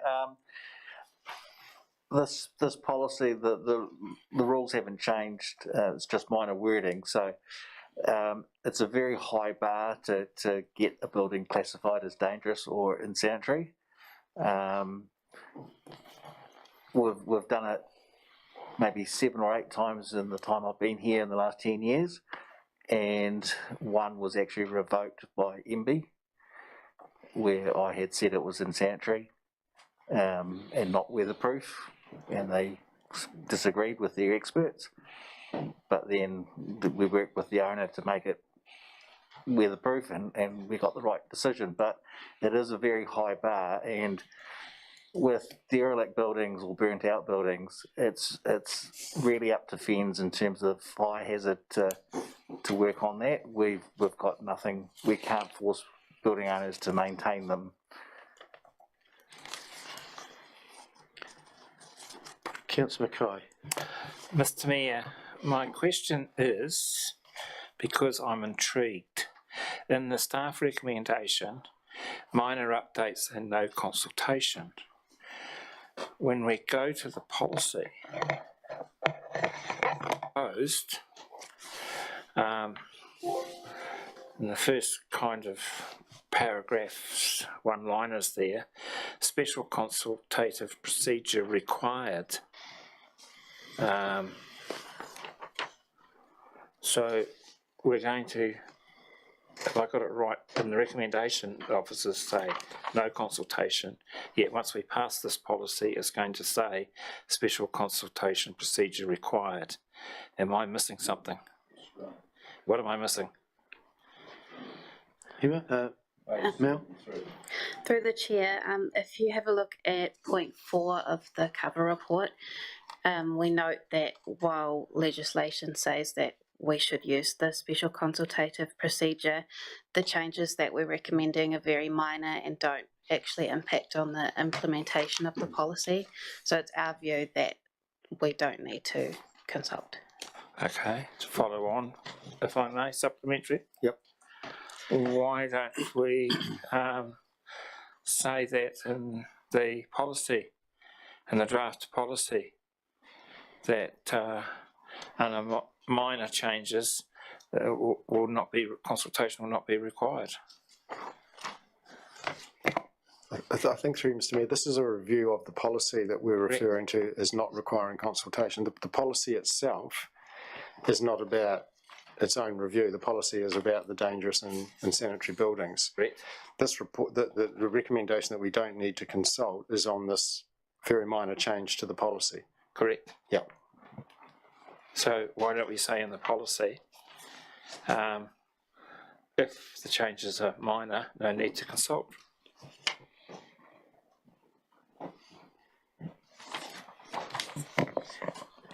Thank you, through the chair. We could put that into the policy, but that then is starting to make the policy quite prescriptive, and that's the beauty of having the cover report, because that's when we're doing the significance and engagement assessment and actually evaluating the level of change, if that's actually going to trigger the need for an SCP. So while we could put it into the policy, I'd be reluctant to advise you to do so. It will ripple through a number of policies if we're going to take that approach. So I feel that this way, in proposing it in the advice that we're giving through the cover report, is our way of covering it off. If there was a fundamental change to this policy, absolutely the SCP would be being used. Councillor Wilson. Thanks, Mr. Mayor. have we got no authority? People have approached me in reasonably tidy street, and there's one section, grass over the fence, kids' lawn, kids' toys everywhere, wrecked cars in the drive. Have we got no authority to say, look, you've got to tidy things up, or a fire hazard, or can we do anything about places like that or not?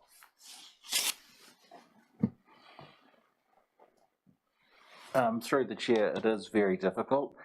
We could look at it through the Health Act as well, in terms of does it cause injury or health issues if a section's overgrown or anything like that. Long grass and all that is a fence issue again. That's been removed from our jurisdiction.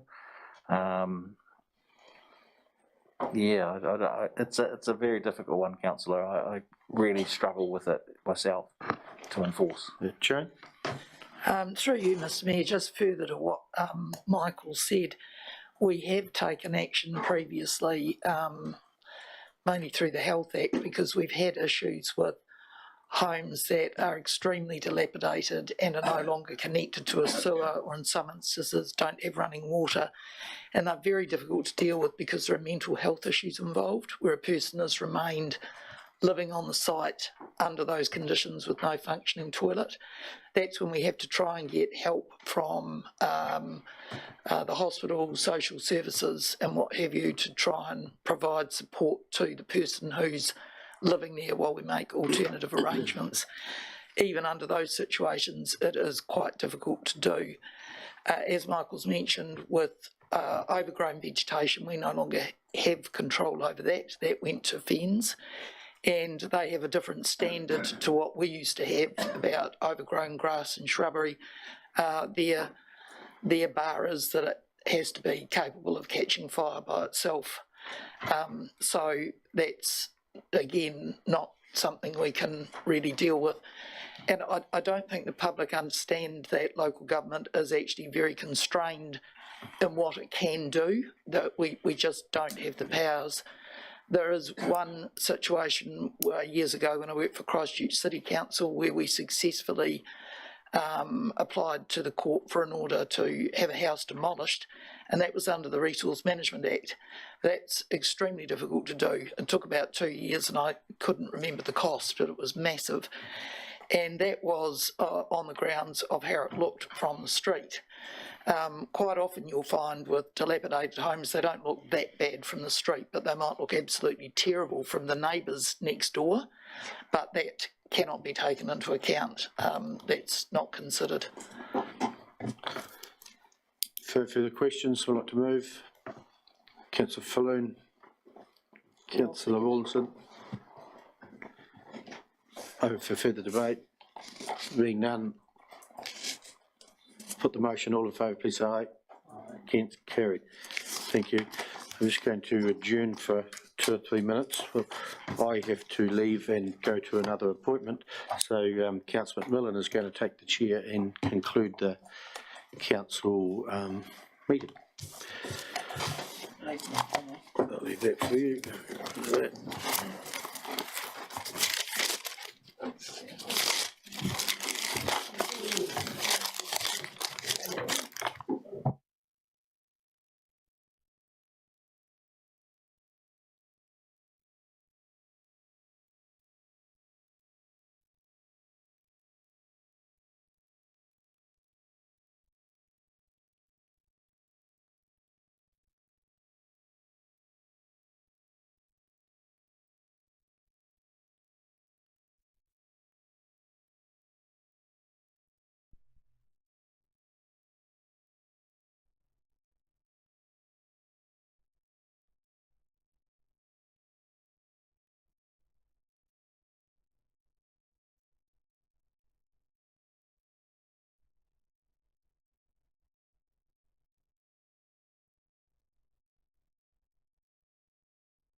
Thank you. We'll resume the meeting. So we're now up to item number 10, which is the end of year performance report. And we've got Tony there. Thank you. Do you have anything to add, Tony? What I'd quite like to do is go through this page by page. So if anyone has any questions, we can ask in order instead of sort of going back and forth, if you're happy with that. But do you have anything to add? The only thing I was going to add was that it's actually been a pretty good year in challenging times. We've achieved just over 74% of our targets. That's great, thank you. So councillors, we'll just start on page 85. Any questions?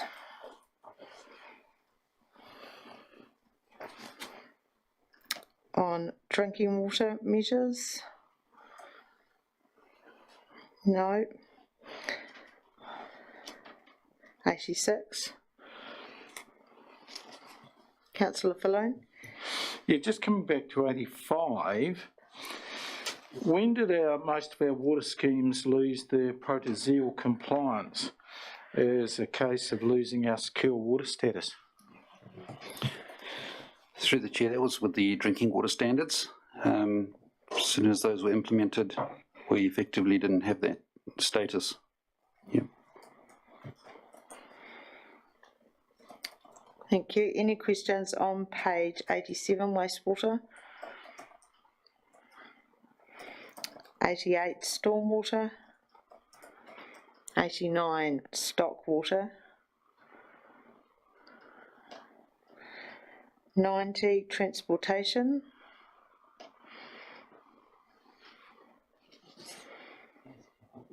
Yes, Councillor Wilson. Yes, volume of metal replaced on unsealed roads. We promised we would put 48,000 cubes on, but I see we only put 28 because we used 26 on flood repairs. In other words, normal roads were 20,000 cubes short. No wonder people disapprove of our roads. Probably more of a comment than question. Thank you. 91, waste reduction and recovery. 92, public services, community grants and funding. No, I'll keep going. 93, 94, open spaces. Any questions on that? Councillor Mackay, sorry. Yes, Madam Chair. That gravel, was that on flood, was that roads that were damaged by flood? In actual fact, the gravel went on a road. That's correct. Yep. That's correct, thank you. Yep. Keep going. 93, community services. 94, open spaces. 95, recreation facilities.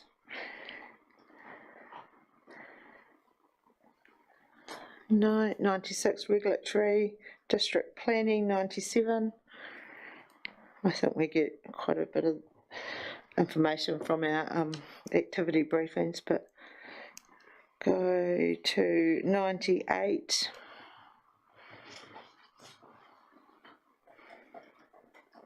99. No further questions. There is a motion recommendation on page 82. I'll move Councillor that. Wilson, move that.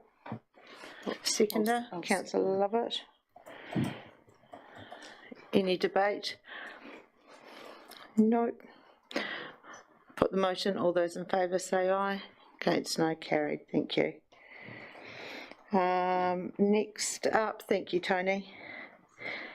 Next up, page 100, item number 11, Ashburton welcome signs. We've got Steve to speak to this. Okay.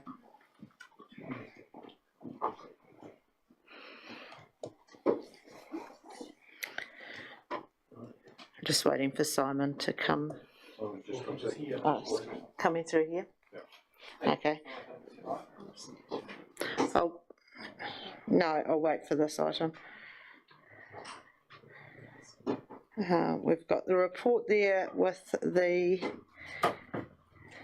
8 options developed.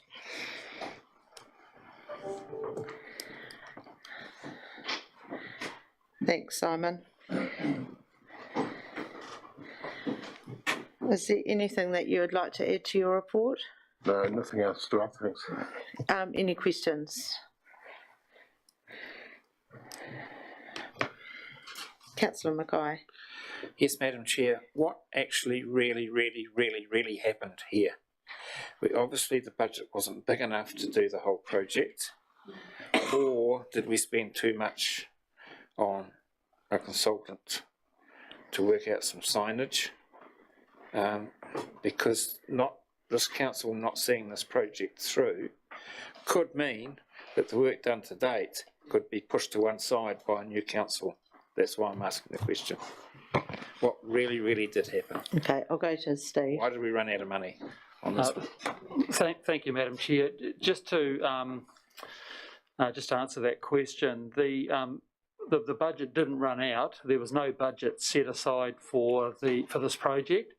From existing budgets, we were able to work on some design concepts and gather the thoughts back from council on this.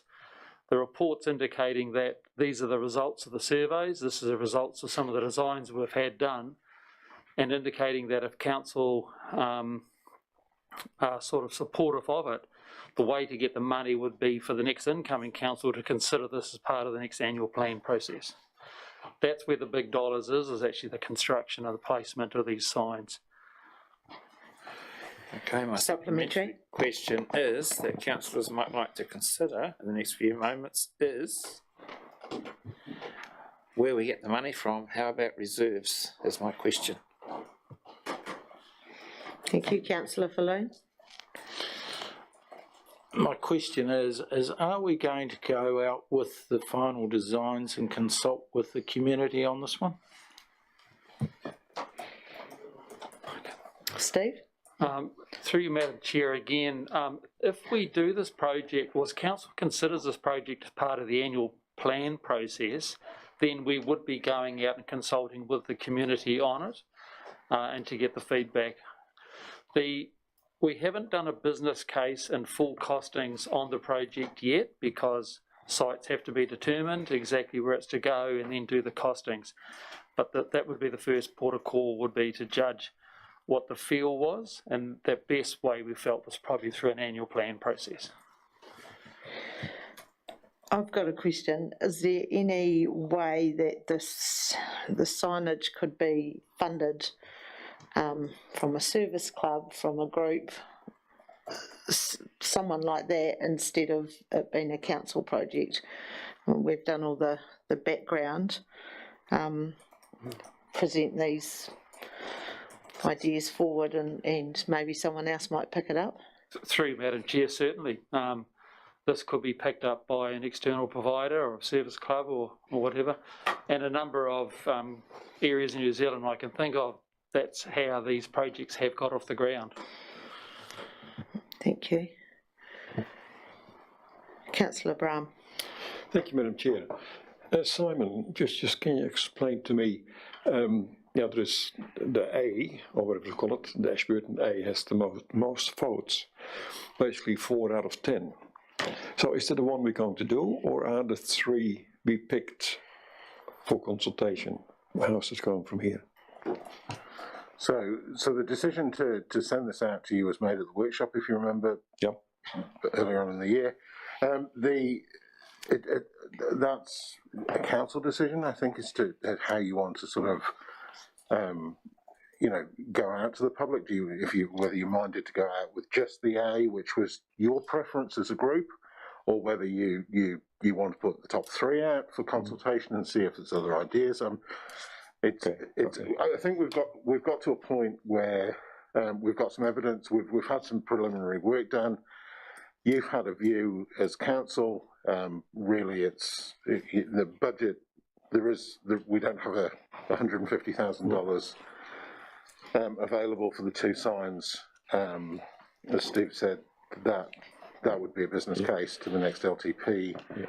process, but how you're minded to move forward from here is your decision. So basically, that might be the next council who makes the decision that they go for the first 3 or the one with 4 votes. Is that correct? Yes. Okay, thank you. Councillor Lovett. I'm thinking the same way, because we're so new to the end of our council term. Should we not be putting this in front of our new council, these designs, showing them and letting them take this forward as one of the new council's projects? Because it's really, Madam Mayor, can't if council adopt this recommendation, it'll go into next year's annual plan, which will in fact be considered by the new council. So we'll be doing exactly that. Yep. and give them all these signs that we have sitting here to go through, seeing we've researched them. And But this would be a business case, I'm guessing, that would go to the annual plan. Yeah. If Councillor nobody Cameron. has any more questions, I would be delighted to move the motion. Can I just have one more question, and that was this project considered for the Better Off funding at all? Was it mentioned, or was it? It wasn't included in our recommendation to council, which council just adopted, so it hasn't, it's not on that list, no. No. But was it even mentioned that it could go in, or was it just something that just think that it needs to wait another year to? Okay, that's all right. Councillor Cameron has moved the recommendation. Do I have a seconder? Councillor Rawlinson? Happy to second it. Is there any debate on this? No, I'll put the motion. All those in favour say aye. Against, no. Carried. Thank you. Thanks, Simon. Our next item is item number 12 on page 110, and it is the use of the council coat of arms. You're welcome. Heather.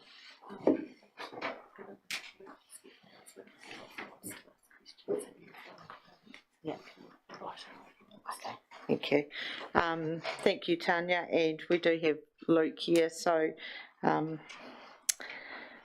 is there any questions on the report, or is there anything that you want to add, Tanya? Question from Councillor Rawlinson?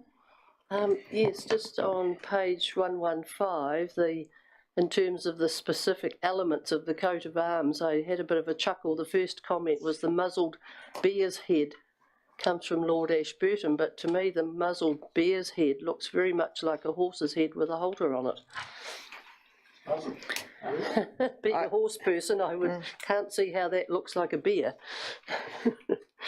But I just question it, how that... But it is. Hamish, yes. Yeah, so whether it looks like it or not, you may well be right, Councillor Rawlinson, but it actually is a muzzled bear, because that's what Lord Ashburton's coat of arms had back in England. So we know it's a muzzled bear, but whether it looks that way very much like a horse, a pony's head. Thank you. Councillor Lovett. Before we give it out, I actually would like to see us develop a policy around the coat of arms and put some rules, regulations on it, because I think we could end up with a whole lot of other organisations coming to us once they see this goes out and wanting to use it. And I think we have to be careful down the line that it doesn't get put on fundraising and stuff used for commercial use, because it is a very protected emblem, and I think we need a policy with rules and regulations around the thing to protect it. I just don't want to see it just thrown on papers by anyone around the district, because it is you give out these certificates and stuff, and it is a very special coat of arms. Tanya? Oh, Hamish. I was just going to comment, it has to be by decision of council. So you've got complete protection against commercial use or any other use. You can consider, in my view, this application on its merits, and that doesn't create issues that you might be worried about. It could well be that we make a note for our work program that a policy could be developed, but I wouldn't suggest you do that before considering this particular application, because that policy is not in our work program. It will be a considerable number of months before that would reappear, and in the meantime you've got the merits of this case to fairly consider, and it's well within your purvey to do that now on the merits of this case. But there can be no blanket approval of the use. It can only be by council decision, so you're protected against other applicants if you didn't think they had merit. And if you read number 17, it says, we previously had a coat of arms policy which allowed the Mayor CE to authorise, and that was revoked in 2017.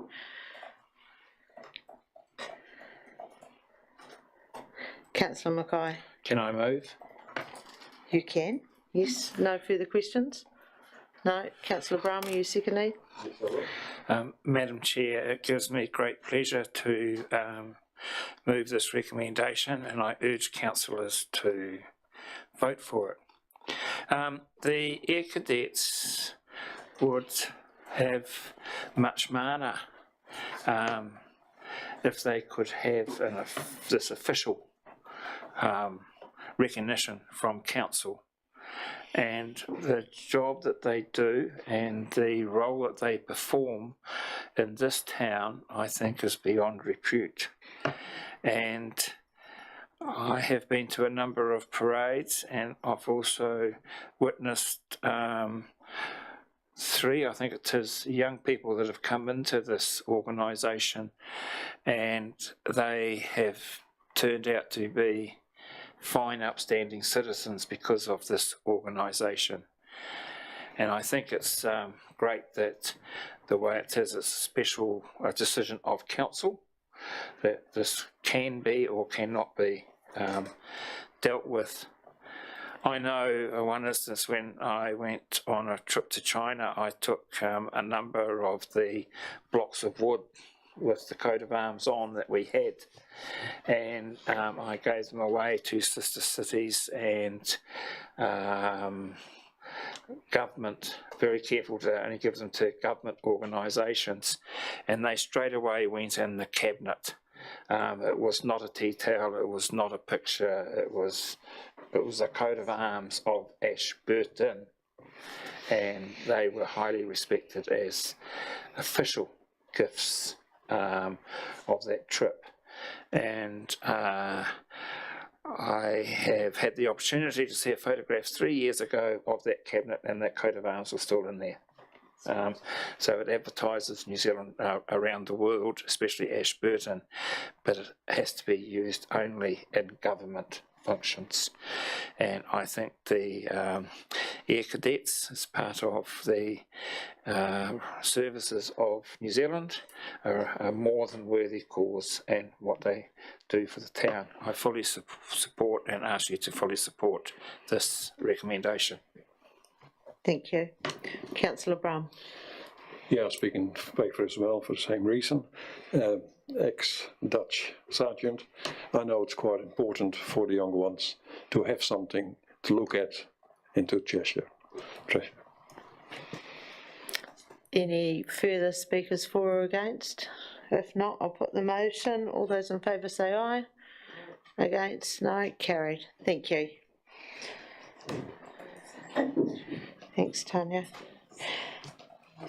Next, we welcome up Erin for the financial reports, June 2022, and this is a draft and the preliminary report for June 2022, is that right?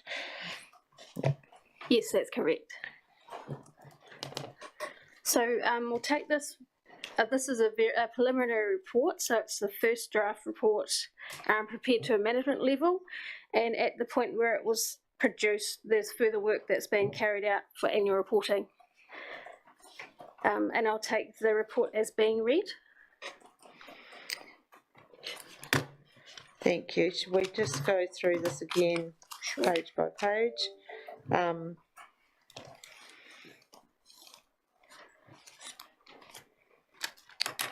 I've lost my pages now, sorry. 119.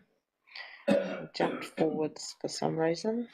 So everyone's in the main, oh, it keeps jumping forward. Everyone's in the main agenda. So page 119. Just put your lot on if you have a question. 120. Councillor Falloon. I take in the income and expenditure summary, we've got $5.6 million being the gain on revaluation. I take it that that is the gain on the last government revaluation of all of council properties, and in the final accounts these will eventually be taken out and added to our revaluation reserves. That would relate to those revaluations that have been processed through for year end at this point. So we've got gains on investment properties that would be in there at this moment in time. So there are further, I presume it would be gains this year with the indices and inflation being quite so high coming through.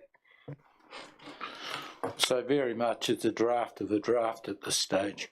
That's exactly right. It's not at the point where it's ready for audit yet. Yeah. Okay. Page 121. 122. Councillor Wilson. Thanks, Madam Mayor, Deputy Mayor. I see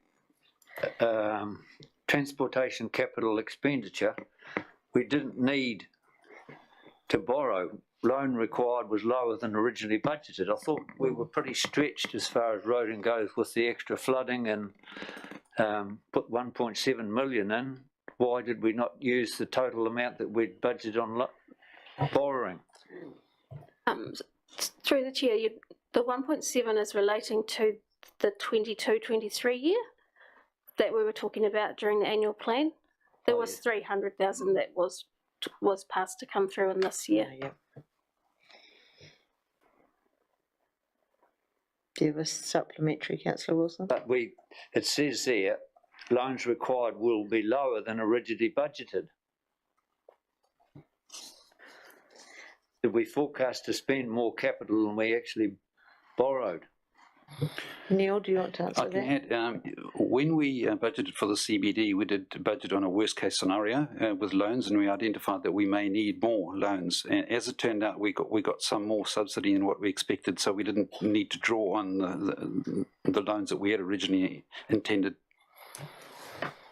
That's a very good answer, Neil. That's the answer we like to hear. Thank you. So 122, we'll go to 123.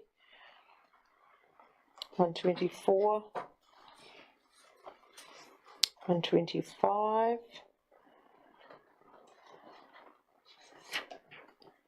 126, 127, 128, 129,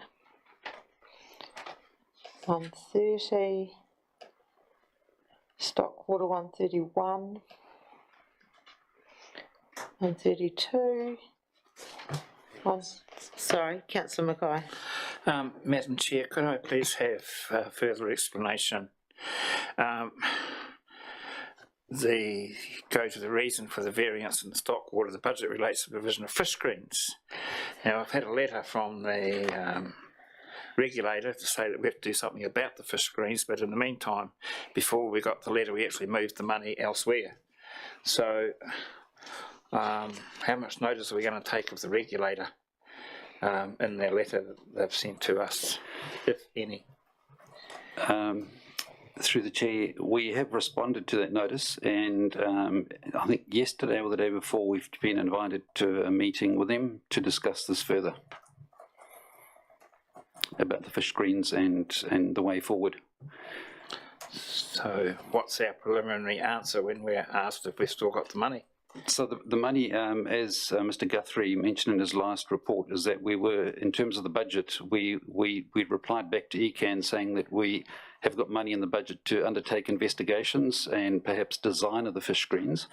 but not the installation of the fish screens. So this money in this budget here was an amount some years ago for what we thought fish screens would cost. The scope of that has now changed considerably. So,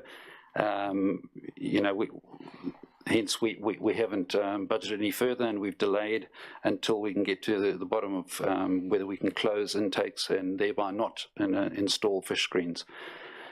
But now that we have replied back to the ECAN with our response about installing the fish screens and explaining our position, we will be meeting with them in a few weeks' time to discuss that and take this further. Supplementary, can I please wish you all the best at that meeting and hope that you can carry out what council would like you to carry out without having to build these fish screens, incurring extra expense only to close them at a later date. Noted. Thank you. 133, 134.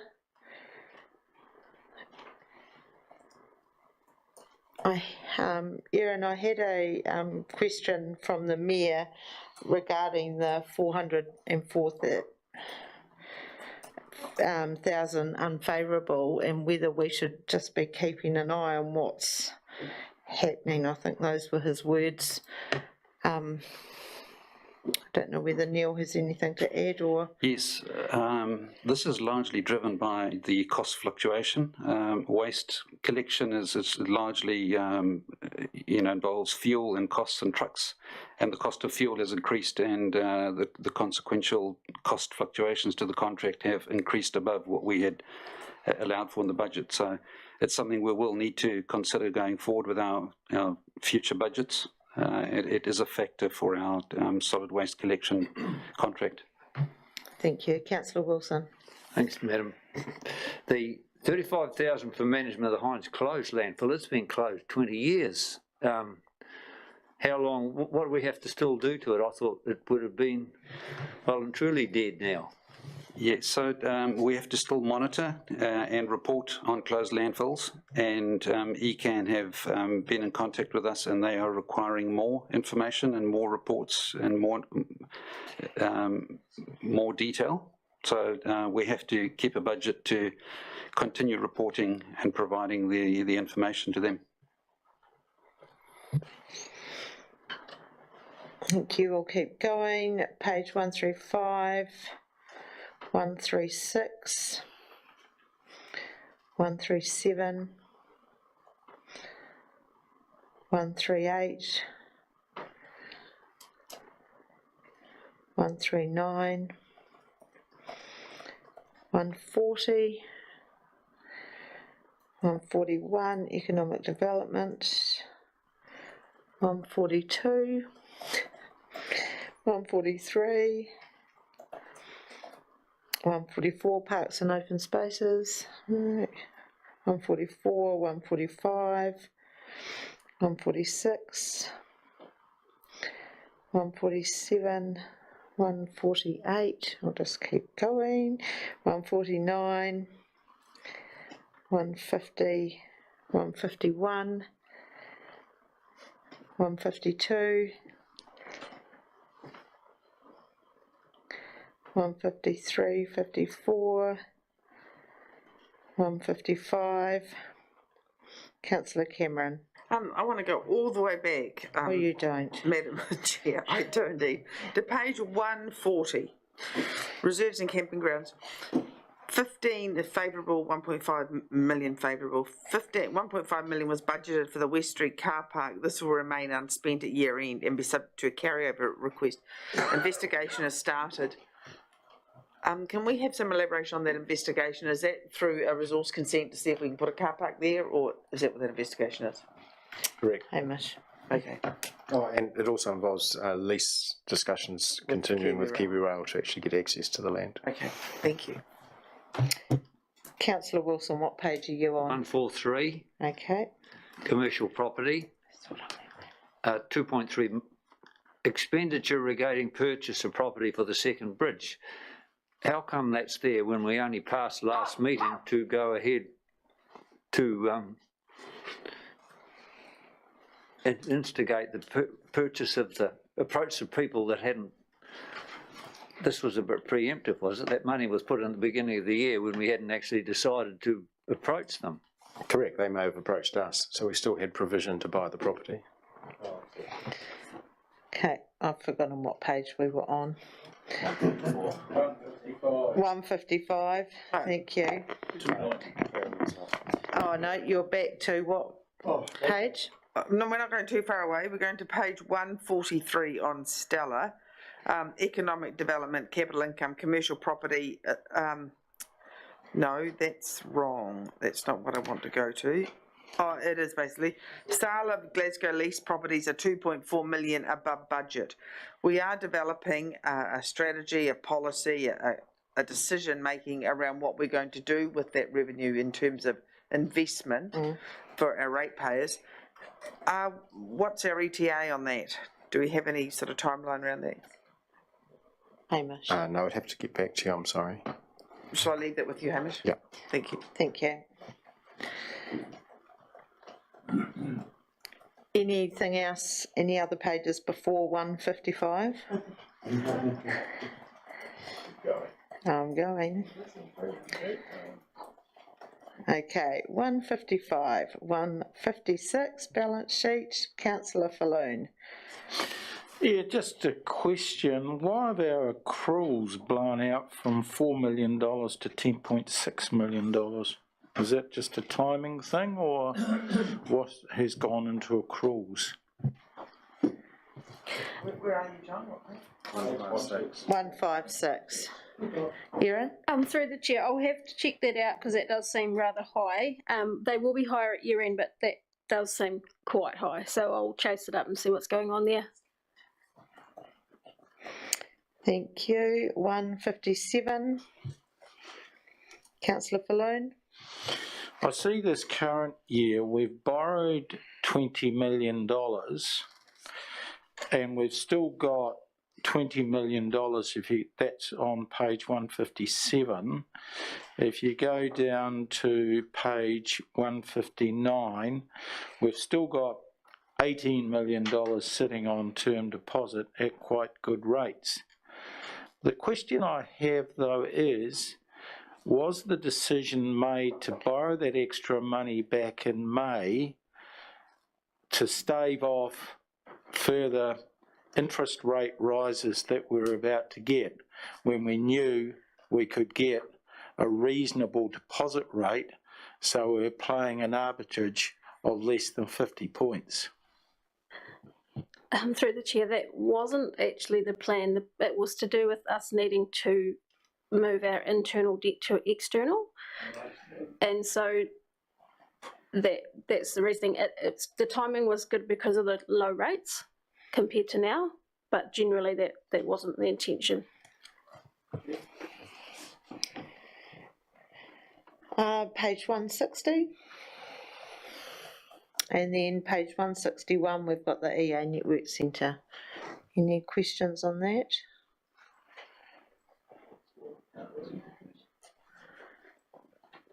If not, we have, oh, sorry, John, apologies. Yeah, I did notice that. I know when you enlarge it, you'll note that our income is well down, which is being blamed on COVID, as it should be. But I noticed that our personnel costs have not quite followed it down and are actually above budget, and I just can't understand that. Steve. Particularly when we have been short of staff. I mean, every time we've had an activity report, they say we're short of lifeguards, etc., etc., etc. Yeah. Is there something wrong with management here, or what? Just through the chair, just to answer that councillor's question, the budget line you see there for staff actually includes a whole lot of other costs associated to it, like all the additional health and safety components we had to put into running the facility during COVID, are also a line item to that. We worked very hard on controlling our labour budget, and if I recall, it was below budget because we had gaps in our employment regime. You'll also notice we worked on our expenditure. So our expenditure line, we tried to cut costs where we certainly could because we knew our income was reduced coming in. But that's the explanation towards that budget line. It covers a whole lot of other items associated with employment of staff. Thank you. I just need someone to move that we receive this report. Councillor Falloon, and a seconder. Councillor Brahm. All those in favour say aye. Against, no, carried. Thank you. Our last item is the Mayor's report. I'll take that as read.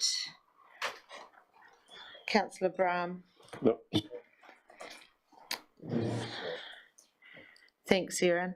Any questions on the Mayor's report that one of us can answer? No? Would someone like to move? I'll move that we receive the Mayor's report. A seconder, Councillor Rawlinson. You also note that there's been sorry, I'll put the motion in a minute, but there's been a report from the Canterbury Mayoral Forum circulated on Stella as well. So I'll put that motion that we've received the report. All those in favour say aye. Against, no, carried.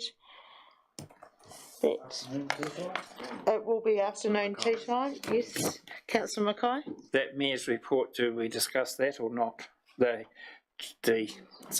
Mayoral Forum report, or is that not for discussion? What happens with that? It was just for information, I think. Information.